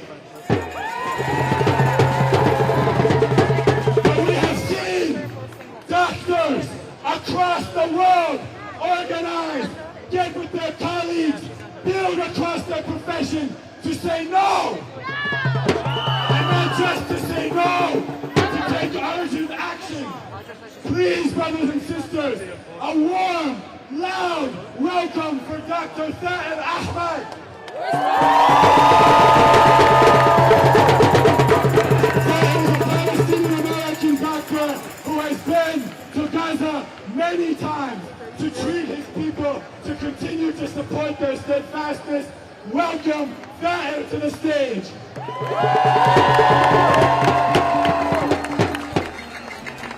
Thank you very much. It's an honor to be here. It's an honor to be among friends. And I want to say just a few things from the ground. I want to share just a few messages from the ground in Gaza. I want to start by saying that Shifa Hospital, a hospital that I have been to many times, is currently surrounded by Israeli tanks. This is not the first time that a military has decided to target a hospital in Gaza. This is not the second time. It is not the third time. Unfortunately, the Israeli military would like to normalize attacking hospitals and doctors and nurses and ambulances and paramedics. So to my colleagues in Shifa Hospital, in the emergency department right now, I want to send a message here from the headquarters of the United Nations in New York City. We are with you. We stand in solidarity with you.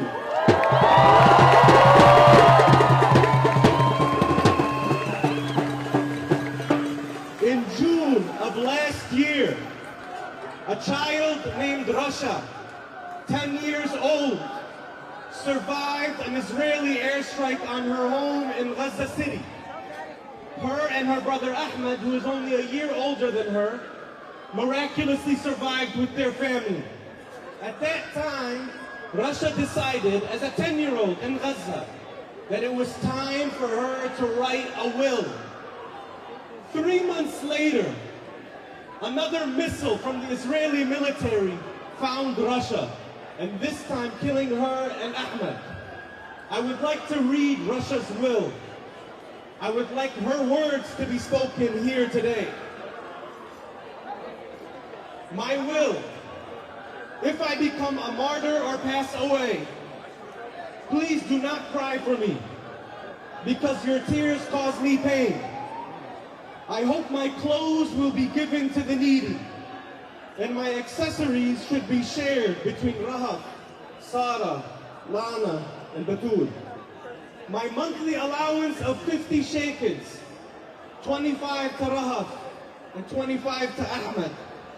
My stories and notebooks to Rahaf, my toys to Batul. And please, do not yell at my brother Ahmed. Please follow these wishes. The world has turned a blind eye to Russia and the tens of thousands of kids who have been killed, who have been dismembered, who have disappeared in Gaza at the hands of the Israeli military. And I ask you today, will you ever forget Russia? Will you ever forget Ahmed? Will you ever forget Hind? We must never let them be forgotten, especially in front of the people who stood idly by as they yelled for help, as they called to the world. We must never forget them. The second message I carry to you from Gaza is that of Nurse Yusuf.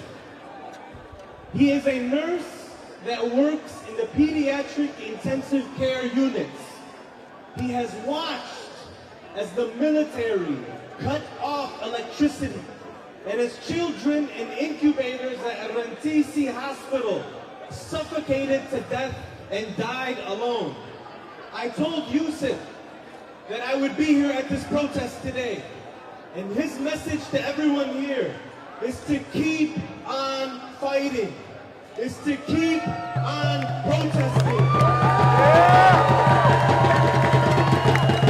They have no hope in any international body. They have no hope in any world government. They have no hope that politicians will stand on the right side of history. But Yusuf told me that it brings them hope when they see us fill the streets, when they see us chanting, "Free, free Palestine." And the final thing I will say is a remembrance of all of the journalists, the truth tellers that have been slaughtered in this process. We know about Anas, we know about Muhammad, we know about Ismail, we know about all of the journalists that have perished. And I do want to mention the story of Muhammad Kareka, one of the journalists that was struck at a tent in front of Shifa Hospital, along with Anas and his colleague. One thing I want to mention about Anas, about Muhammad, that still disturbs me to this day, and I will share it with you so you can mention his story, is that months earlier his home had been targeted, and he is an only child. His father had passed away long ago. It was only him and his mother. And he remembers hearing the news because he was reporting live at the time in the line of duty and showing up to Shifa Hospital looking for his mother. And he says, "I recognized her by the way that she was sitting in the corner of the hospital. I recognized the way that she would sit. And as I approached the body, I knew that her body was lifeless and that she had been martyred." And Muhammad months later has been reunified heavenly with his mother. But I insist that all of us continue to share the stories of what has happened to these people, what has happened to the Palestinians. There is a deliberate effort to dehumanize, to silence, to censor. And the way that we break that is that any opportunity we get, we say his name, we say Muhammad's name, we say the names of all of those that have perished or have been wounded. It is the only way to honor their memory, and it is the only way to hold those accountable. Thank you. I appreciate being here today. Free, free Palestine! Free, free Palestine! Free, free, free Palestine! Free, free, free Palestine! We will honor all our martyrs! We will honor all our martyrs! All our children's sons and daughters! All our children's sons and daughters! We will honor all our martyrs! We will honor all our martyrs! All our parents, mothers, fathers! All our parents, mothers, fathers! We will honor all our martyrs! We will honor all our martyrs! All our children's sons and daughters! All our children's sons and daughters! We will honor all our martyrs! We will honor all our martyrs! All our parents, mothers, fathers! All our parents, mothers, fathers! Next up, please welcome Wasim from the American Muslims for Palestine. Free, free Palestine! Free, free Palestine! Free, free, free Palestine! Free, free, free Palestine! At this point, first of all, Assalamu alaikum wa rahmatullahi wa barakatuh. Peace be upon you all. Bismillah ar-Rahman ar-Rahim. In the name of Allah, the most merciful, the most gracious. I want to thank everybody who's come onto this stage today that has shared such profound words. I want to thank the doctor, the brother who spoke just before me, who spoke of the pain, the stories, and the reality of our people. 2 years into this enslaved genocide, what words are left to say? The only words left to say are to amplify the message, the voice of our brothers and sisters in Gaza. And it is incumbent upon us, each and every single person, to be absolutely unapologetic demand justice for our brothers and our sisters.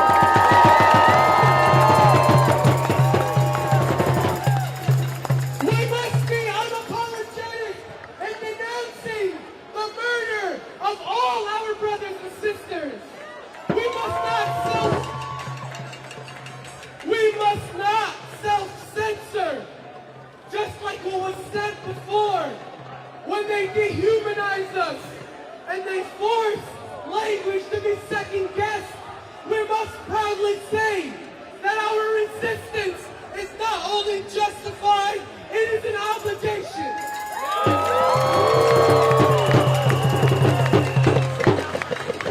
That the names of our brothers and our sisters murdered by the Zionist entity are not just names, they live in our hearts. And to anybody hiding who thinks that accountability, that justice will not reach them, we say, Netanyahu, you can't hide! Netanyahu, you can't hide! We charge you with genocide! We charge you with genocide! Israel, you can't hide! Israel, you can't hide! We charge you with genocide! We charge you with genocide! What do we want? When do we want it? Now! What do we want? Justice! When do we want it? Now! If we don't get it! If we don't get it! If we don't get it! Shut it down! If we don't get it! Shut it down! So if Gaza doesn't get it! Shut it down!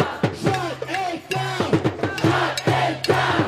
Shut it down! Shut it down! Shut it down! Shut it down! Shut it down! Shut it down! Make some noise! Make some noise! Our next speaker joins us, Lita from Jewish Voice for Peace. Make some noise for Lita! From the river to the sea. From the river to the sea. Palestine will be free. Palestine will be free. From the sea to the river. From the sea to the river. Palestine will live forever. Palestine will live forever. My name is Lita. I'm a proud member of Jewish Voice for Peace, and I could not be more honored to stand in solidarity with PYM. I shouldn't have to say anything today or on any other day to plead to the world to stop the horrific genocide taking place in Gaza. All you have to do is listen to Palestinians and watch what is happening to know that the U.S. and Israel are funding and perpetrating an ethnic cleansing and genocidal occupation in Palestine. And shame on all of our elected officials who are allowing our tax dollars to fund this. But because we live in such a racist world where my words are often listened to differently, I understand my privilege and my duty to say this as many times as it takes to stop the bombing and starvation and crimes against humanity. I am the granddaughter of Holocaust survivors.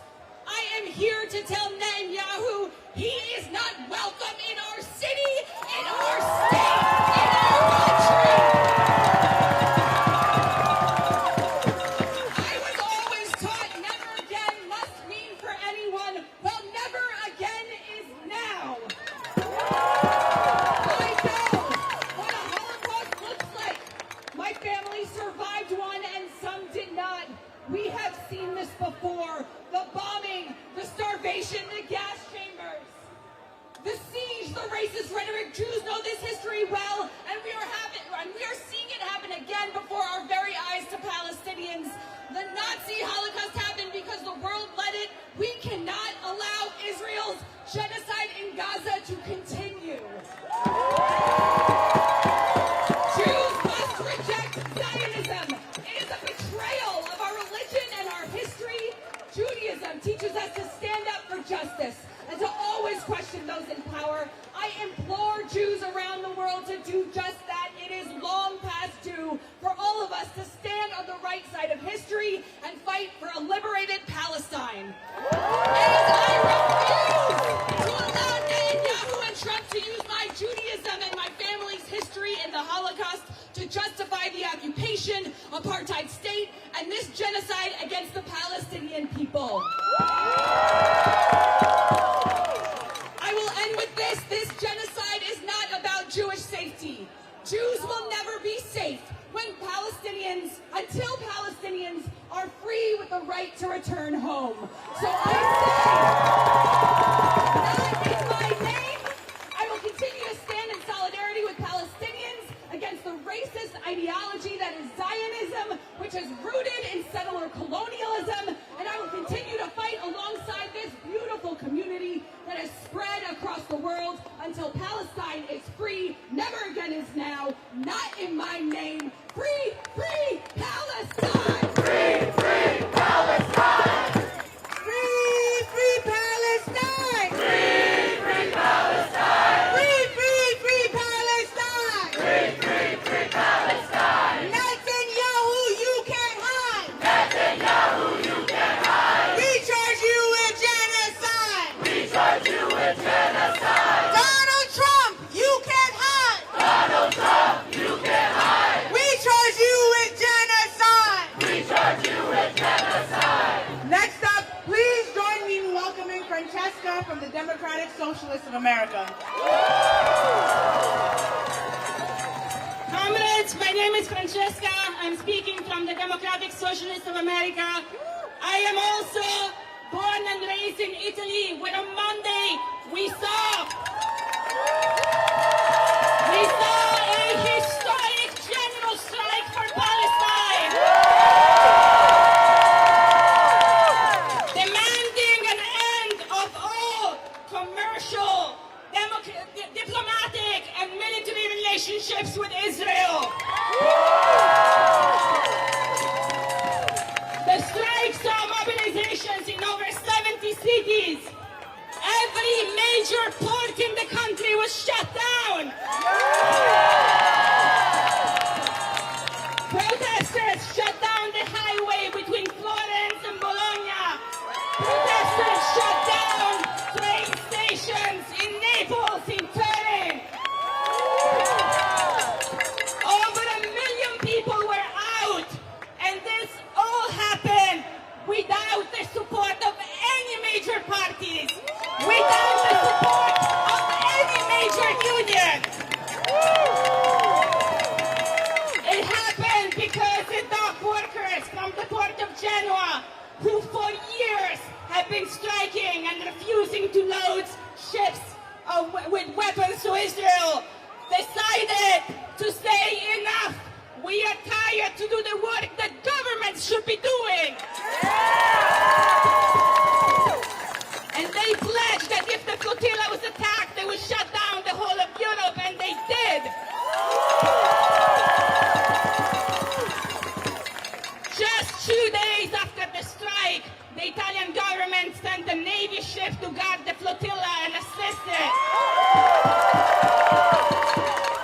But make no mistake, this is not because our fascist prime minister suddenly developed a consciousness. No, this was a concession that was forced by the popular mobilization.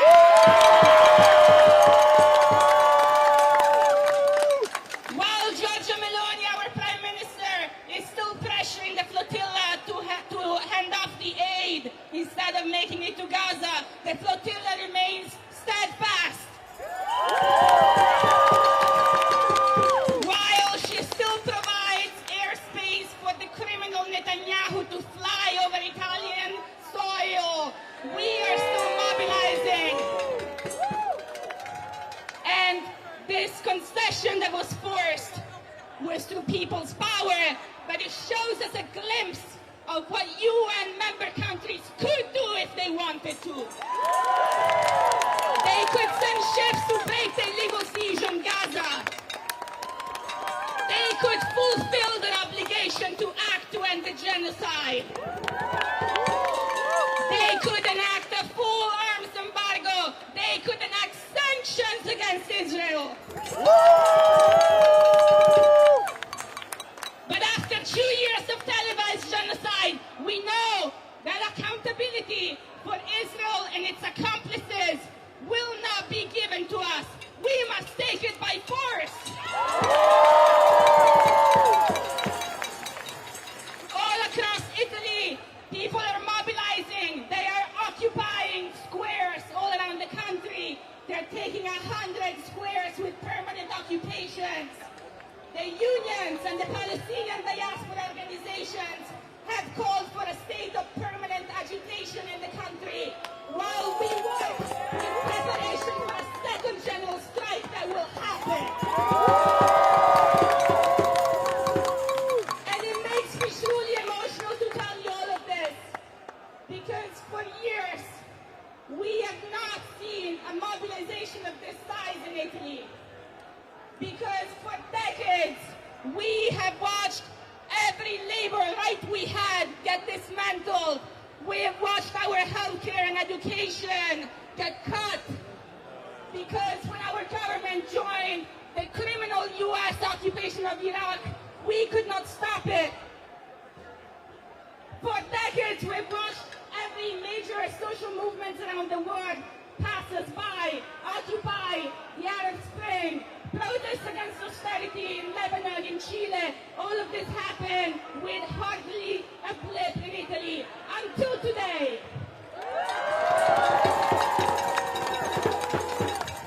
This is the awakening. This is the redemption that we've been waiting for a lifetime.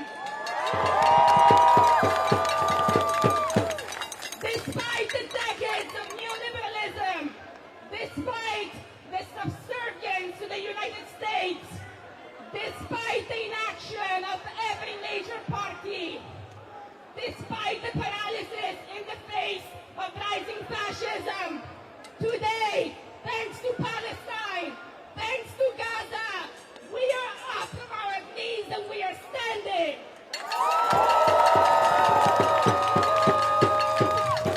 So I am here to tell you, we can do it here.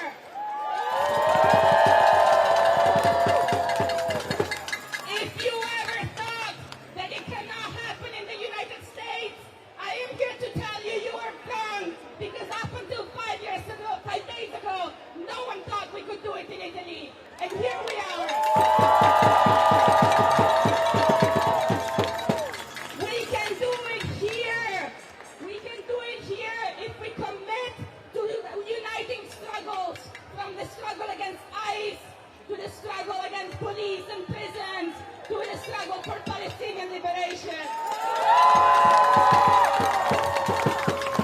We can do it here if we build a militant labor movement.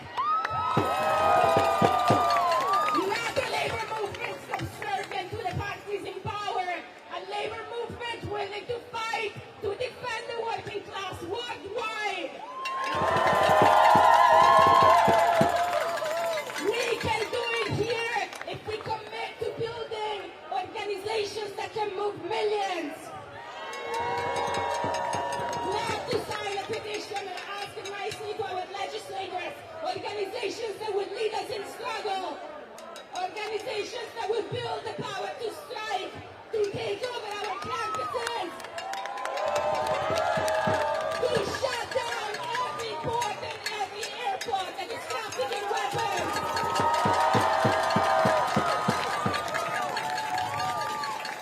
And to enact the people's arms embargo now. From Geneva to Palestine. Shut their ports and end their crime. From Geneva to Palestine. Shut their ports and end their crime. Shut their ports and take the sea.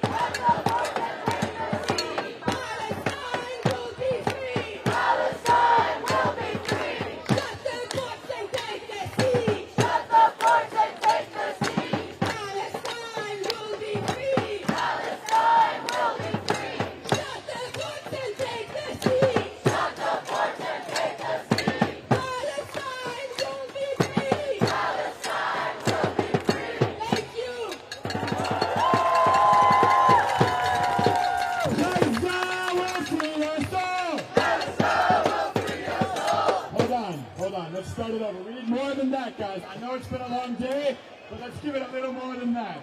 Gaza will free us all! Gaza will free us all! Zionism will fall! Zionism will fall! Gaza will free us all! Gaza will free us all! Zionism will fall! Zionism will fall! We are fighting for the people of Gaza! And we are fighting for a world where all of the forces that made this horrific genocide no longer are in power. We are fighting for the people of Cuba, for the people of Haiti, for the people of Venezuela, and for the people of Sudan. Brothers and sisters, please, a warm welcome for Abdullah from the Sudanese Resistance Front.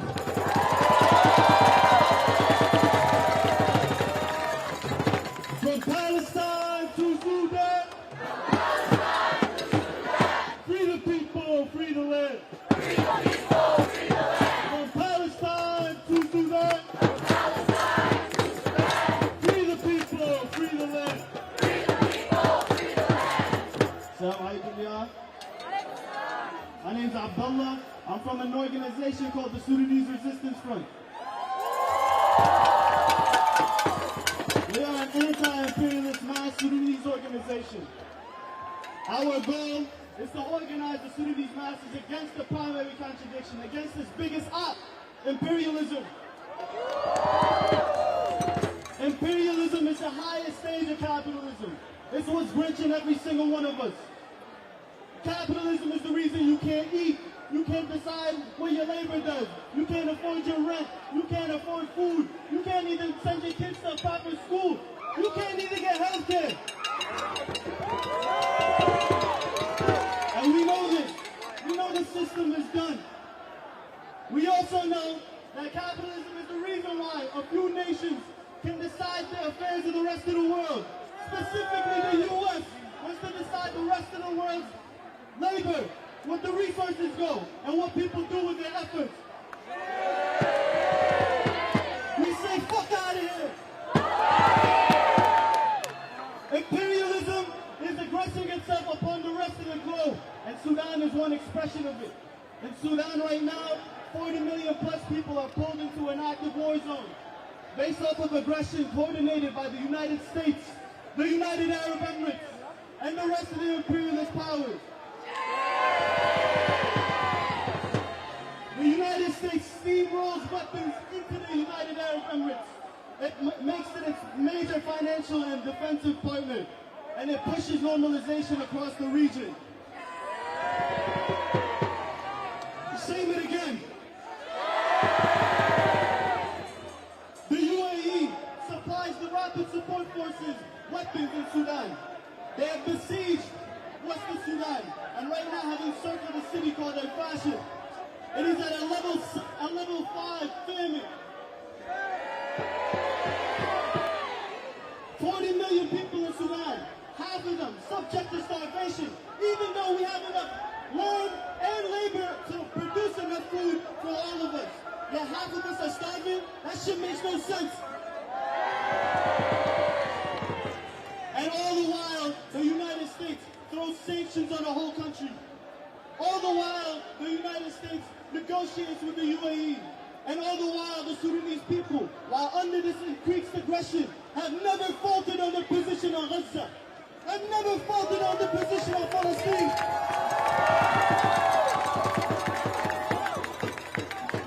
The people in Sudan have taken pride. In 1967, there was this summit inside of Khartoum, and they dropped the 3 no's, which was a declaration saying no peace for Israel, no negotiation with Israel, no recognition of Israel. The Sudanese masses hold that dear to their heart. Since then, this has been something that they pride themselves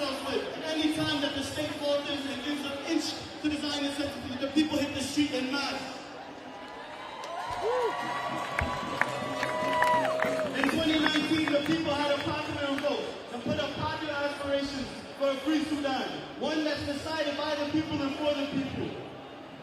Right after there was a coup, and one of the things that came out of it was the coordination between the U.S., the UAE, the Zionist entity, to push normalization of the Sudan. Shame. You have folks from the RSF and the SAF shaking hands and buddy and Yahoo. Boom. Everybody hit the streets.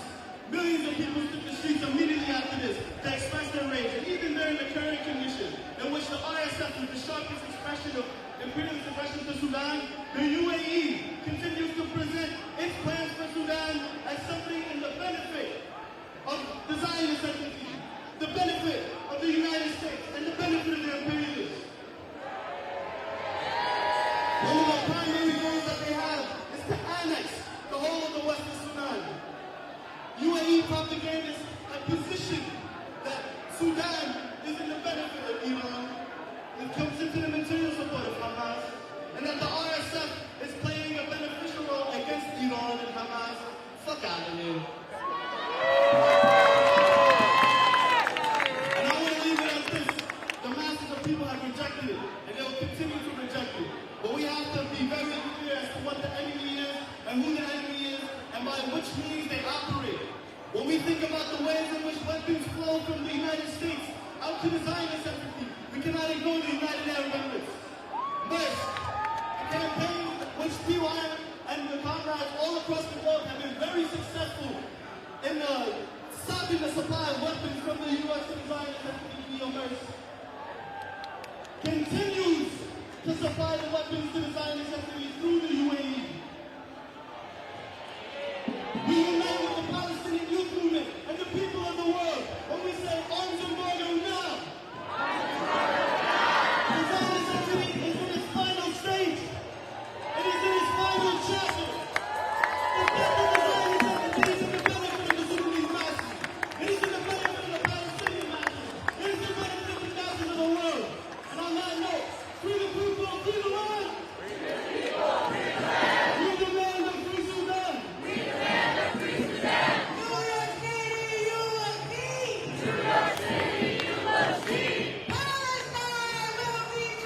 Palestine will be free. New York City, you will learn. New York City, you will learn. By the millions will return. New York City, you will see. New York City, you will see. Palestine will be free. Will be free. The people will be free.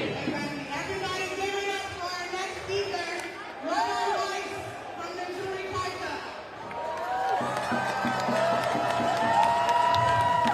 With the help of the Almighty, I pray to the Almighty to bestow upon me His truthful wisdom, that I may be worthy of conveying His message and so sanctify His name, and inshallah bring His will to me, which is freedom in Palestine, a free Gaza, and peace around the world.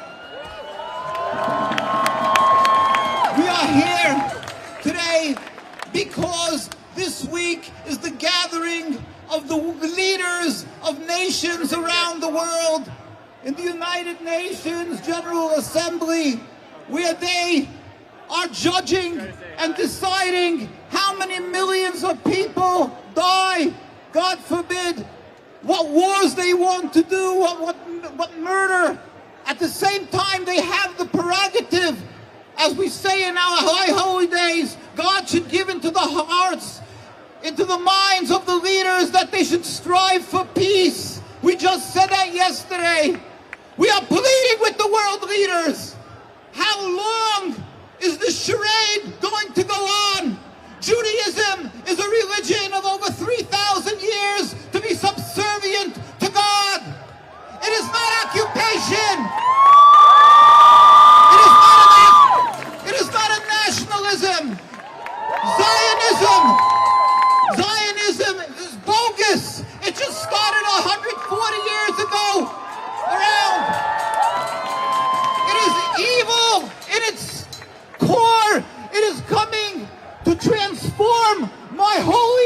religion of serving God into a selfish occupation. We will not forgive. We will not relinquish our religion. The rabbis in the streets of Al-Quds in Jerusalem, to the streets right across the water in Williamsburg, or in London, or in Canada, wherever there is a true religious community, they don't relinquish the name. We will never accept this Zionist state of Israel. It's bogus. It's evil. So we plead with you, world leaders. You are given a mandate. You are blessed with a lofty position. Do not forsake the opportunity that God gave you, because you will one day stand in front of God and be judged. We are pleading with you. We are pleading with you. Look at the suffering of the innocent people in Gaza, in Palestine. Look at the turmoil, the havoc, the terrible hate that has been created between Jews and Muslims because of this creation of a Zionist state. Remove this impediment to peace. Remove it, end it. We can live together in peace.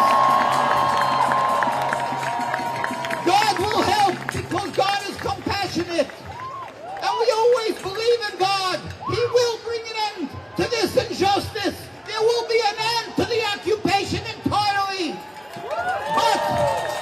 But till that day comes, let us not be intimidated. Let us fight true anti-Semitism, the Zionist state of Israel. Let us join. Speak for the people of Gaza. Speak for the Jews. Speak for the humanity. And God will help. We will be from the ones who will be recorded and reckoned in front of God that we did justice. God should help, inshallah. Free Palestine, free Gaza. Assalamu alaikum.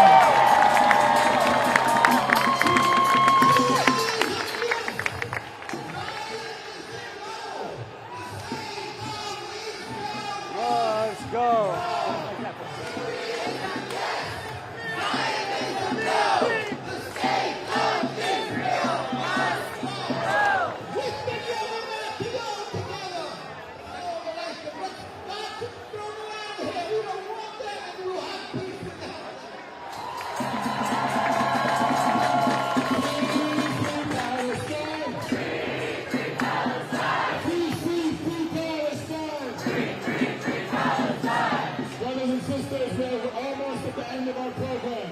We have a couple speakers left. Let's keep up the energy. Let's keep our spirit high. Let's keep ourselves prepared. Before I announce our next speaker, I want to just make a quick update. We will have the Jumu'ah prayer here, inshallah, at 1 o'clock for those who pray. We will announce it from the stage. Inshallah, we will pray here soon. And please give it up for Bill Burris from Pan Auda. Free, free Palestine! Free, free Palestine! Free, free Palestine! Free, free Palestine! 80 years ago, Nazi Germany was defeated, and the doors, the gates of the concentration camps opened, and the world saw the horrors of Auschwitz and Dachau. The millions murdered, the emaciated bodies. And the United Nations was founded to ensure, supposedly, that nothing like that would ever happen again. But today, Auschwitz has a new name.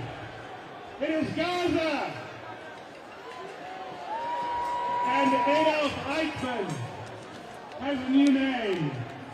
Benjamin Netanyahu, and he spoke in the General Assembly this morning.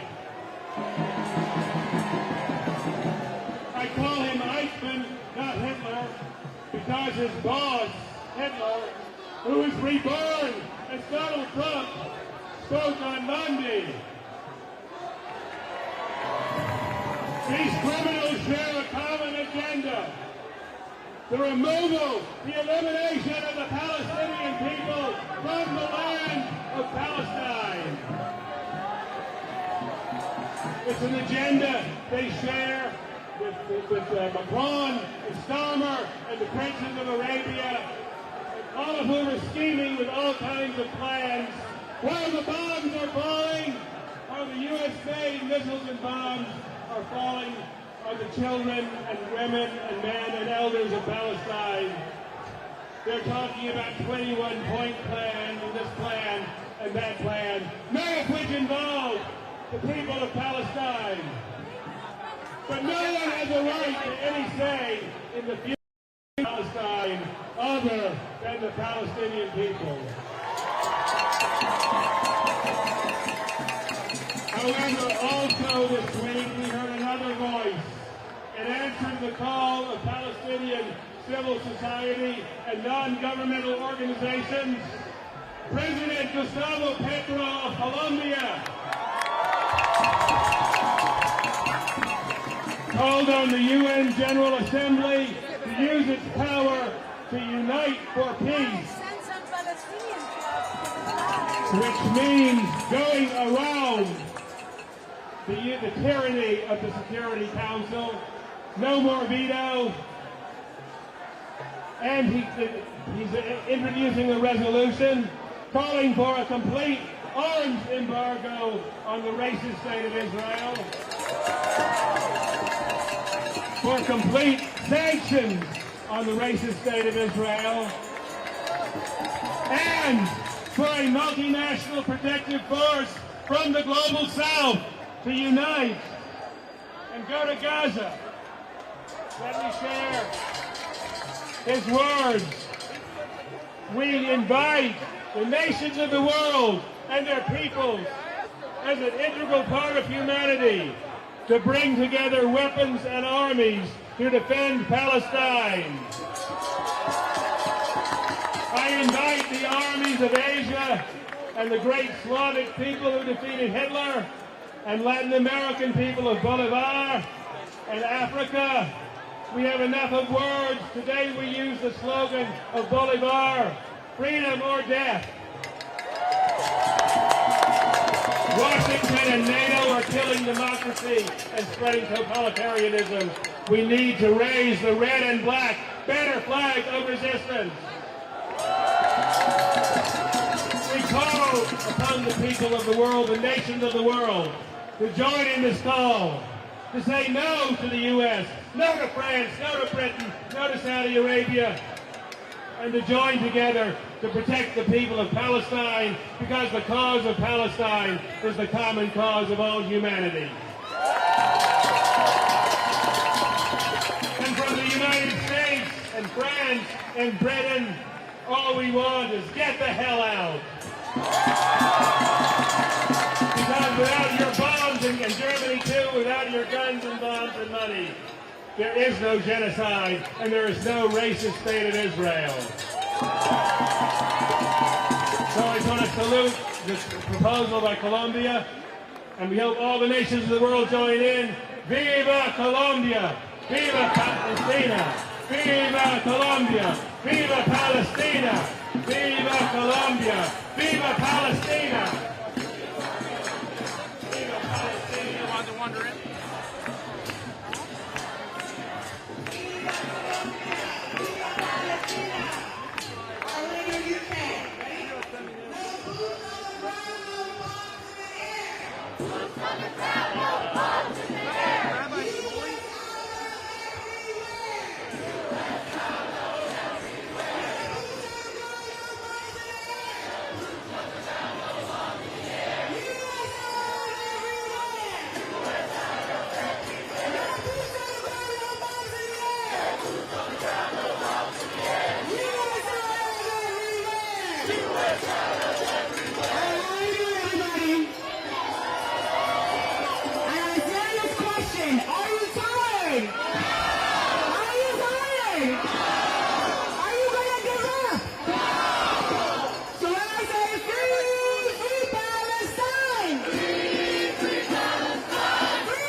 Free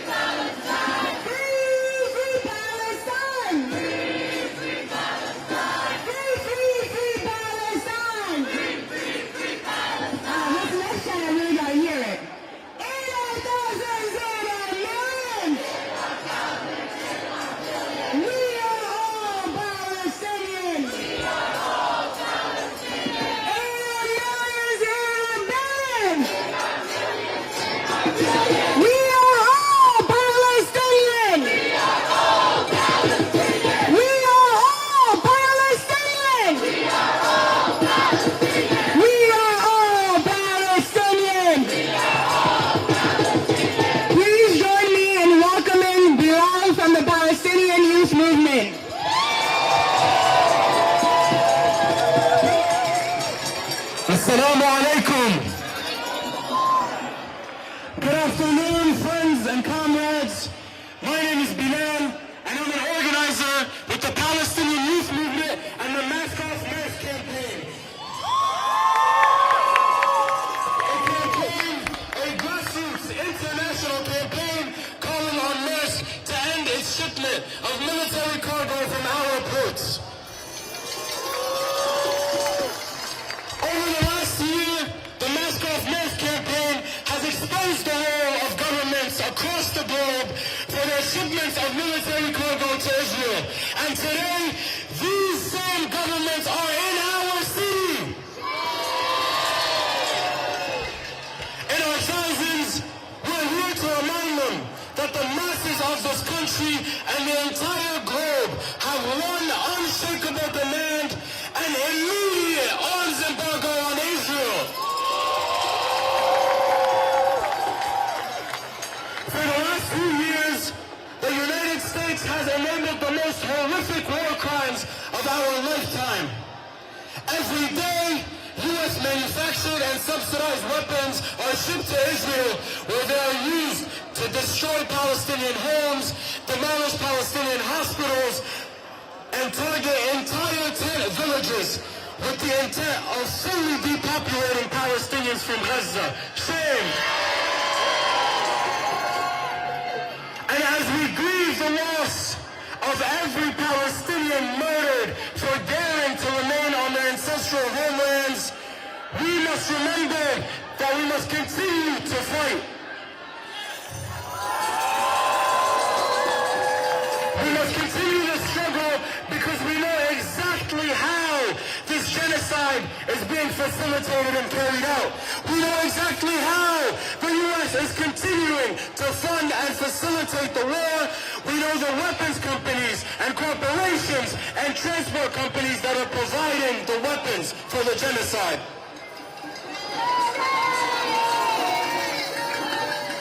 Knowing all of this, we can't give up. We must continue to reject this, and we must demand an arms embargo. As we speak, Italian workers, students, and compatriots are leading a general strike, not just in solidarity with Gaza, but with the specific demand of an end to the shipments of U.S. military cargo from their ports to Israel. Spanish and Moroccan dock workers have risked their livelihoods to end the shipments reaching the genocide. And because of their power, their governments heeded their demands. Just last week, Spain announced a total arms embargo on Israel. Colombia suspended all weapons purchases with Israel and ended all diplomatic ties. Comrades, this is an unprecedented reclamation of power from the death grip of Zionist imperialism and into the hands of the forces of justice across the globe. For 2 years, the United States government has done everything in its power to ensure American weapons make their way to Israel. It has spent over $20 billion taxpayer dollars in military aid and signed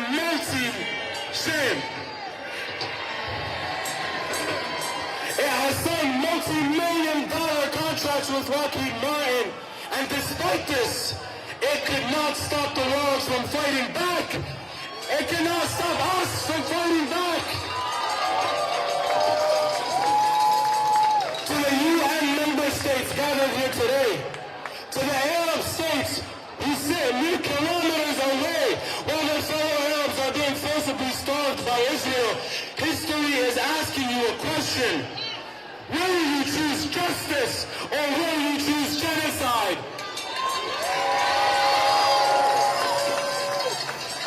Jordan, will you continue to open your borders to weapons cargo? UAE, will you continue to allow drones and explosives to transit through your airports? Egypt, will you continue to turn a blind eye to fuel shipments going to Israel? And while we demand for the United Nations and countries around the world to implement an arms embargo, we must remember that military cargo is being shipped through each and every one of our cities. In Oakland, in New York City, in Memphis, in Houston, all the way to Nevis Team Air Base, straight to the genocide. Our public infrastructure, our airports, our ports, and our cities are part of the imperialist war machine, and we must do everything we can to stop it.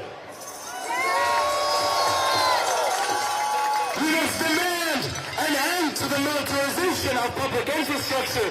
We must demand an end to the genocide, and we must organize for an arms embargo in all our cities. So as a campaign and as a movement, we call for an end to the genocide on Gaza. We call to an end to military cargo shipments from our ports, and we call for an immediate arms embargo on Israel.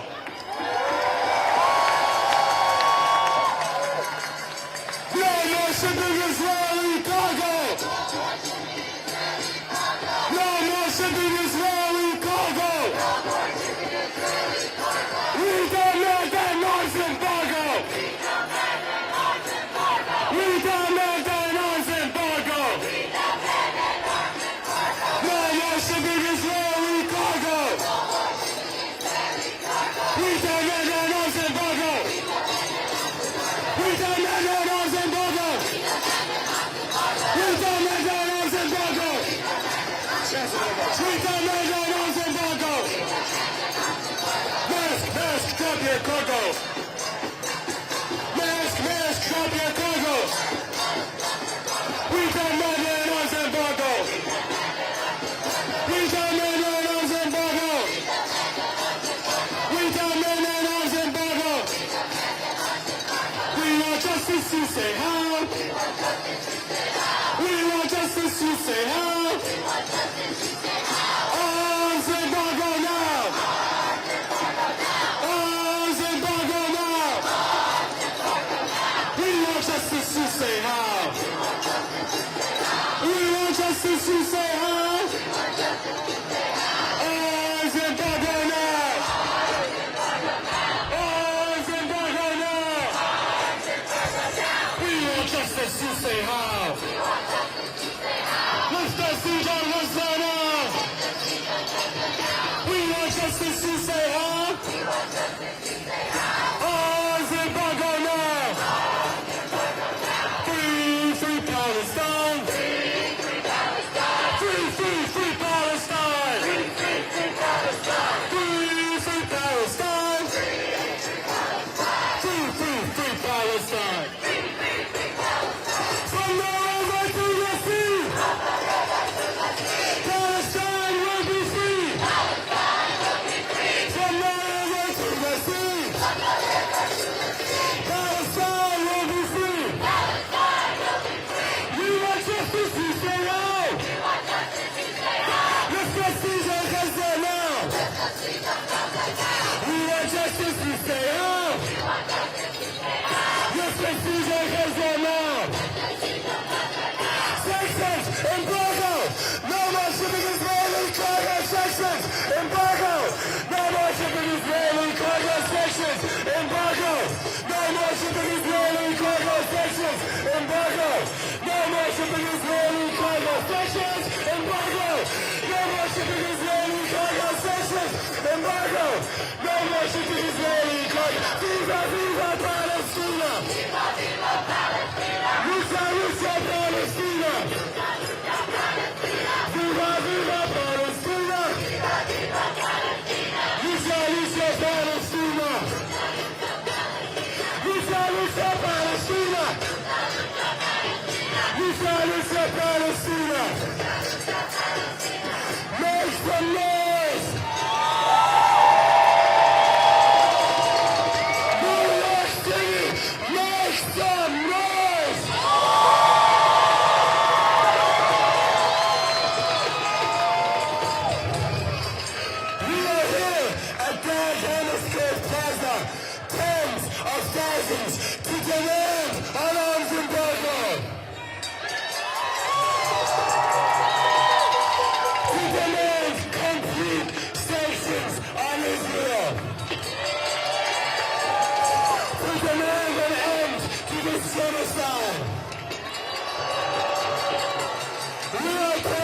thousands, and we will not stop. Look around you. Look around you and look at this energy. Every single flag, every single nation, every single sector of society, united by the Palestinian flag. United by what is now the flag of all people who fight for justice. Of all people who refuse to be silenced by the Trump administration and AIPAC. By all people who know what side they are on. The side of justice, the side of humanity, the side of liberation. We are the standard bearers of what the United Nations is meant to stand for. And we will keep struggling until every single nation in the General Assembly meets our demands. So brothers and sisters, we're about to close out our program for today.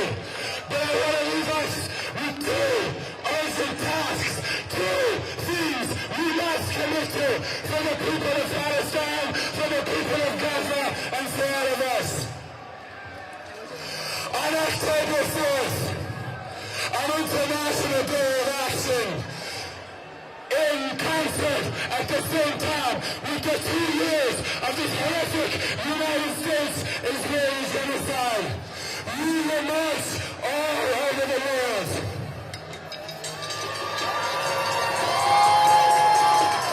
In New York City, we will gather at 2 p.m. in Washington Square Park. And so I'll ask, will I see you in Washington Square Park? Will I see you in Washington Square Park? 2 years is too long. 78 years of Nakba and colonization of Palestine is too long. And so we commit, raise your hands in the sky right now if you commit to being the generation of liberation.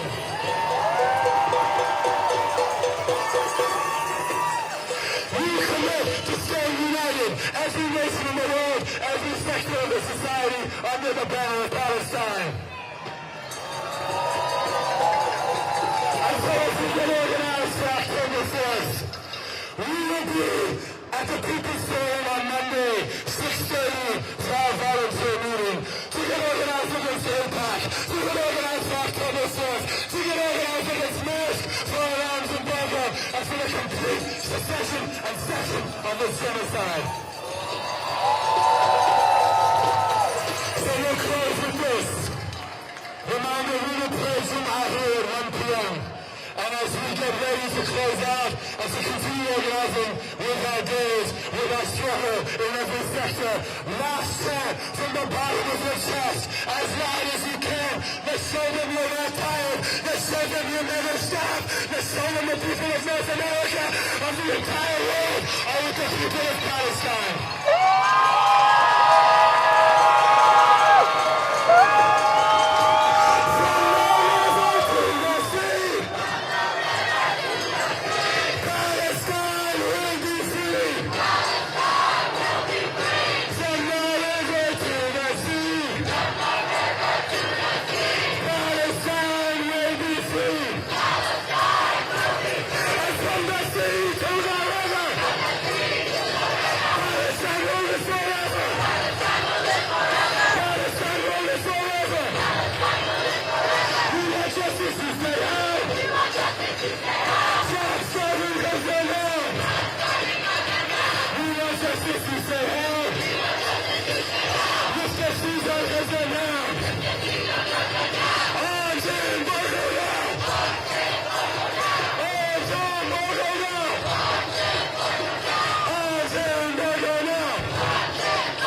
Look at you to read the lips. I can't hear you now.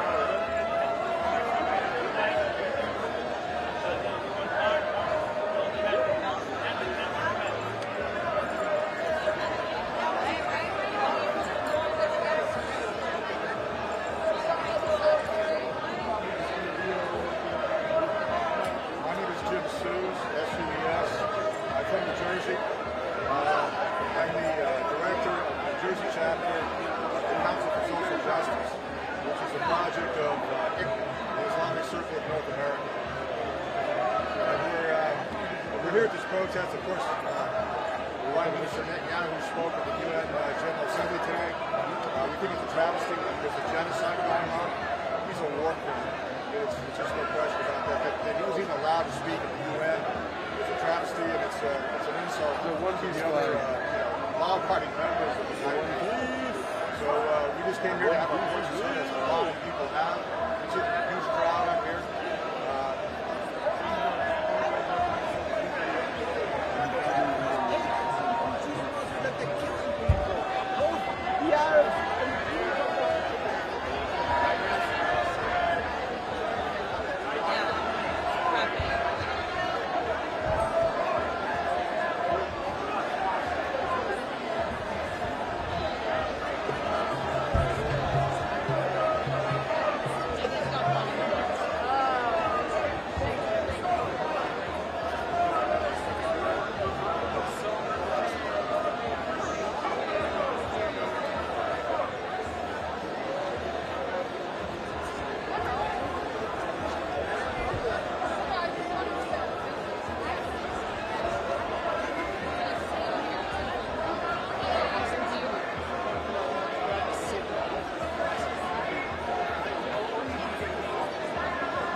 Jazz? Why? He's what? Oh. Can Jazz take it? Okay. If not, I can. I mean, let me go first.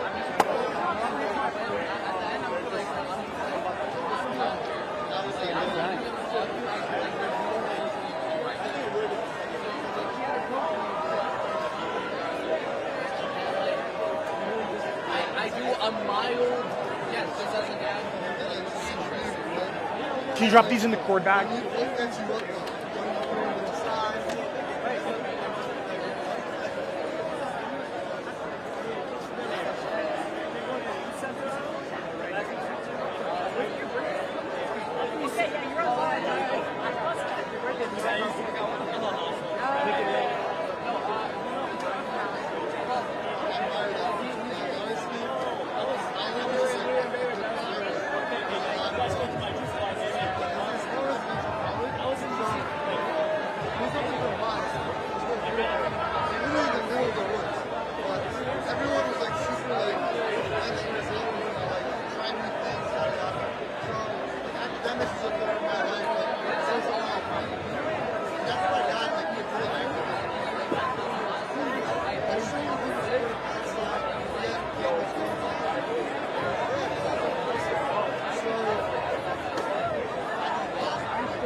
Kuzuzangpo.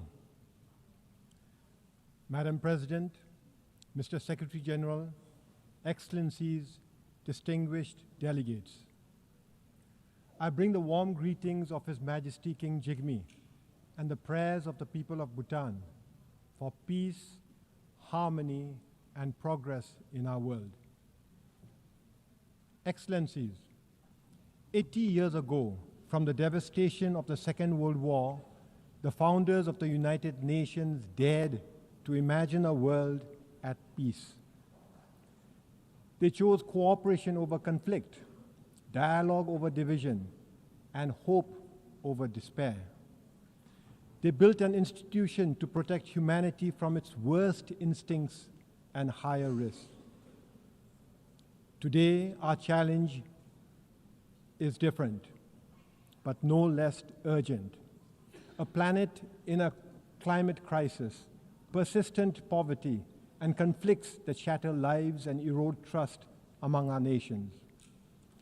The Secretary General's UN 80 initiative calls on us to respond with renewed purpose to strengthen the UN's capacity to act decisively on peace, sustainable development, and climate action. Renewed purpose to restore its moral authority.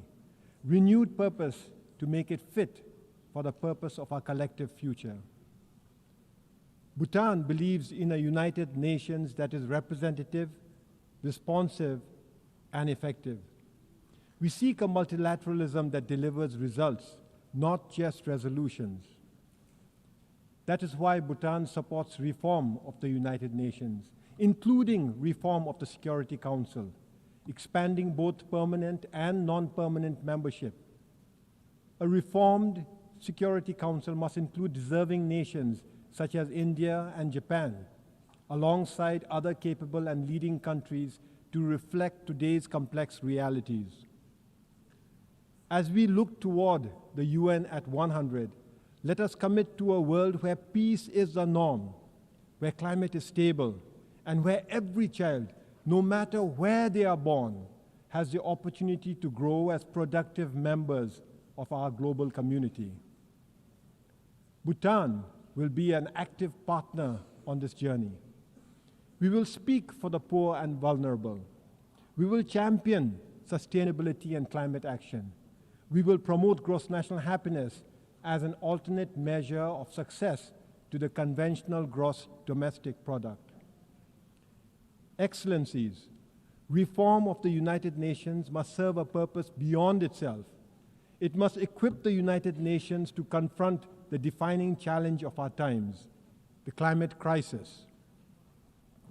In Bhutan, we have endeavored to protect our forests, keep our rivers pristine, and we take pride in being carbon negative. Each year, we sequester over 5 times more carbon than we emit, a contribution far exceeding our size and resources. Yet, we are already confronting the harsh realities of climate change. Our mountains are warming at nearly twice the global average. Centuries-old glaciers are shrinking at alarming rates. Rivers that once flowed steadily now swell unpredictably into destructive floods during the summer and often dry up in the winter. This is not a distant threat. It is here. It is now. And it demands immediate, urgent action. Every country must strive to reduce emissions and aim for carbon neutrality. This we know, yet global efforts remain far behind what the science demands. As of today, only 4 countries, Bhutan, Panama, Suriname, and Madagascar, just 4 countries are carbon neutral. At COP29 last year, our countries came together. The 4 countries came together to launch the G0 Forum, a coalition of carbon neutral nations committed to accelerating climate ambition. Our message is clear. Net zero cannot be the finish line. It must be the starting point. Every nation must work urgently to slash emissions and achieve carbon neutrality. On our part, we will share best practices from forest conservation to sustainable agriculture. We will share technologies from renewable energy systems to low-emission transport. We will champion nature-based solutions because forests and wetlands are not just landscapes. They are like vital organs, the lungs, the kidneys of our planet. And we will push ambition beyond pledges. We will demand measurable results. We invite all countries and partners to join G0 in this noble effort. The science is unequivocal. The solution exists. The only question is, do we have the will? Excellencies, while reform of the United Nations and urgent climate actions are essential, this alone will not be enough. We must now reimagine the future we want. According to the United Nations, over half of humanity now lives in urban areas. And by 2050, nearly 70%, close to 7 billion people, will call cities home. Cities drive over 80% of global GDP, but they also account for more than 70% of energy-related carbon dioxide emissions. This makes cities both the engines of innovation and the front lines of our greatest challenges. Challenges like unsustainable consumption, environmental degradation, and rising inequality. We face a choice. We can keep building cities that consume more than they give, or we can reimagine and redesign our cities that heal, that sustain, that uplift. 50 years ago, Bhutan offered the world gross national happiness, an alternate approach to development. Today, under the visionary leadership of His Majesty King Jigme, Bhutan offers the world an alternate approach to urban living, the Gelifu Mindfulness City, a city founded on the values of sustainability, harmony, spirituality, and the ideals of gross national happiness. The Gelifu Mindfulness City is a special administrative region that is already taking shape in Bhutan. With executive and legislative autonomy, as well as an independent judiciary now established, preparatory works are already underway and economic clusters are being advanced. The Gelifu Mindfulness City is not an idea on paper. It is a living project in action. The Gelifu Mindfulness City will not be a city of glass towers and unchecked sprawl. Instead, it will be a place where modernity and tradition meet, where nature is the foundation of urban living. Powered by renewable energy, built with sustainable materials, and designed for low-carbon living, it will offer inclusive housing, green public spaces, and meaningful jobs. For Bhutan, the Mindfulness City is a strategic step, a step towards taking gross national happiness to the next level, a step towards advancing prosperity, and a step towards fostering deeper global engagement without losing our identity or our bond with nature. But the Gelifu Mindfulness City is not just Bhutan's project. It could serve as a forerunner in rethinking urbanization, a model city built on the values of mindfulness, sustainability, and shared harmony. I extend a warm invitation to all of you to join us in this exciting journey. A journey to bring a royal vision to life. A vision of how cities and urban living can heal, can inspire, and can sustain both humankind and nature.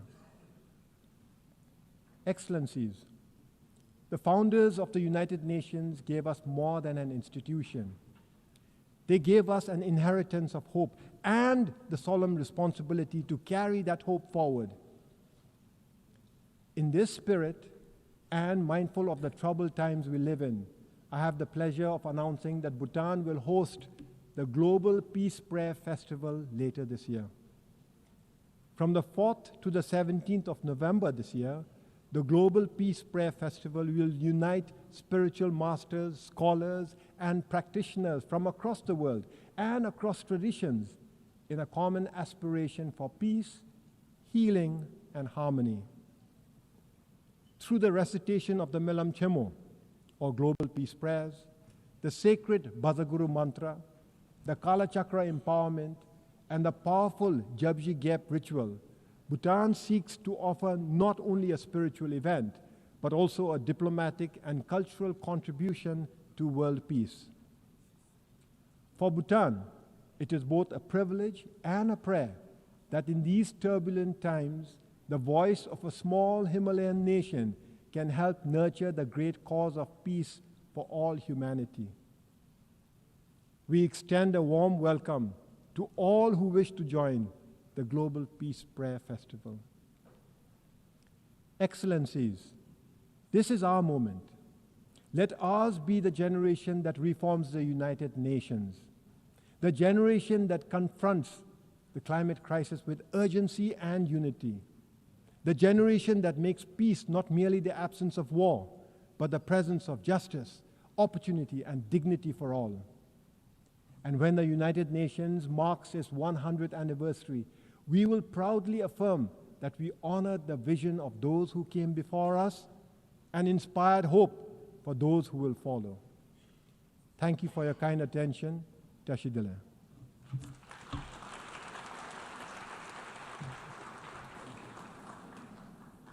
On behalf of the Assembly, I wish to thank the Prime Minister of the Kingdom of Bhutan.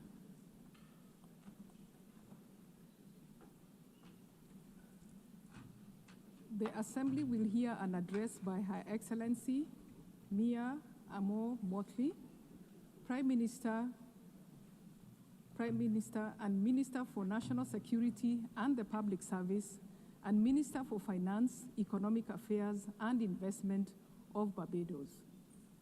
I request protocol to escort Her Excellency and invite her to address the Assembly.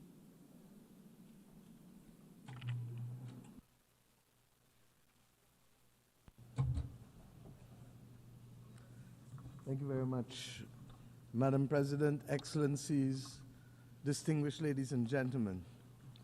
The 21st century has been marked by a series of crises for which our world has been unprepared. Financial crisis that started in 2008, which then triggered fiscal crises across many of the world's countries. And if that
Me too. He's gonna get it out.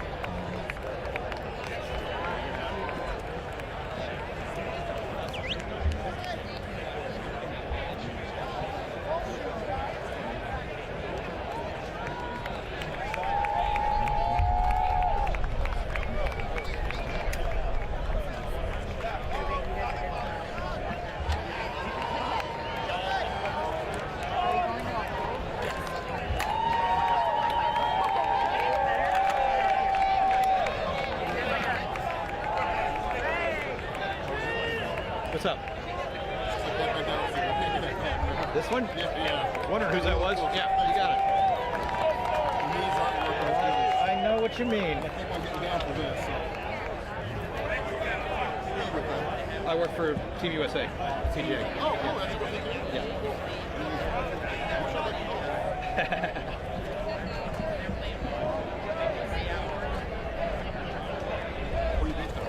Austin, Texas. Oh, okay. Oh, well, 30 years. Oh, all right. Yeah. How's the traffic? Got any better? It still sucks. Okay. How long ago were you there? Oh, 5, 8. Okay. It's about 10 times worse. Have a good one. Take it easy, bud.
Now I have service. How was it? All right. Hey, do you have the keys at the bottom of the stairs? Everything went on? Perfect. Guys, see you soon. Everybody go. All right. We're going to move to the bottom. How was it? I got it. Thanks. Right except that. Yeah, pretty much. Plenty of elevation on this one. Yeah, we got a picture of that. To stop that from that distance, pretty high. Wow. Over 7. I have 10 calls. It's just so frustrating because like I'm literally on my phone. Can you not use your eyes? Feel safe. Thank you for coming. Thank you. Bye.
Is he a golf fan? Yeah, so he actually came here with his golf lessons. And his golf instructor, he's like retired. Yeah. His golf instructor, PGA gets 2 tickets every year. He asked my dad to invest. And so when I found out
great guy, so I just want to thank him for meeting me at the plane. The team is not doing so well, so when I heard that, I said, let's get on the plane. We have to fly and help them.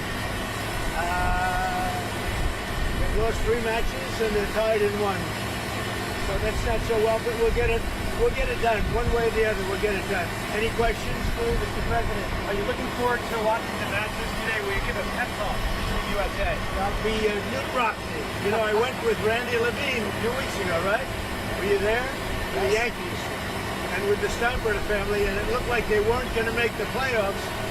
And since then, they've been hot, and they're now in first place. And Aaron Judge went on a spree. He's been on a spree since I went. So we're going to do the same thing over here. It's true. The Yankees now are in first place, and they were having a hard time even making the playoffs. What was that, 11 or 12 days ago, right? Was anybody there? Were you there? Yes. Yeah, they were. So it's great. We have to do the same thing over here, but I think we'll be okay. Look, all great golfers, both teams. I know most of them, but they're great golfers. So we have a lot of fun. Any other questions? Mr. President, on pharmaceutical tariffs, last night when you announced companies should reshore in the U.S., have you heard from any additional companies since then about plans to invest? A lot of companies are moving into the U.S. So they don't have to pay tariffs. If we didn't have that, they wouldn't do it, but they are moving in. He knows because they're moving into your territory. But a lot of companies are moving into the U.S. in order not to pay tariffs. And I think because they like the election on November 5th. Right, Bruce? He's doing an amazing job. His strength has brought incredible prosperity, and he is incredibly popular here in New York State, and especially in Nassau County. And we're blessed to have you here, Mr. President. Thank you so much. And you are going to bring the strength and luck to our team, and we will win. We better. Thank you. Thank you very much. Have a good time, everybody.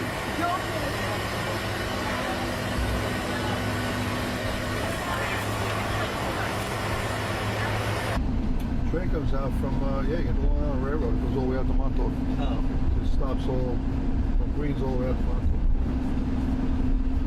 Where do you live? I live in South Jersey. Oh. No, you gotta take the path. You have to take the path there.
Hey, Mom.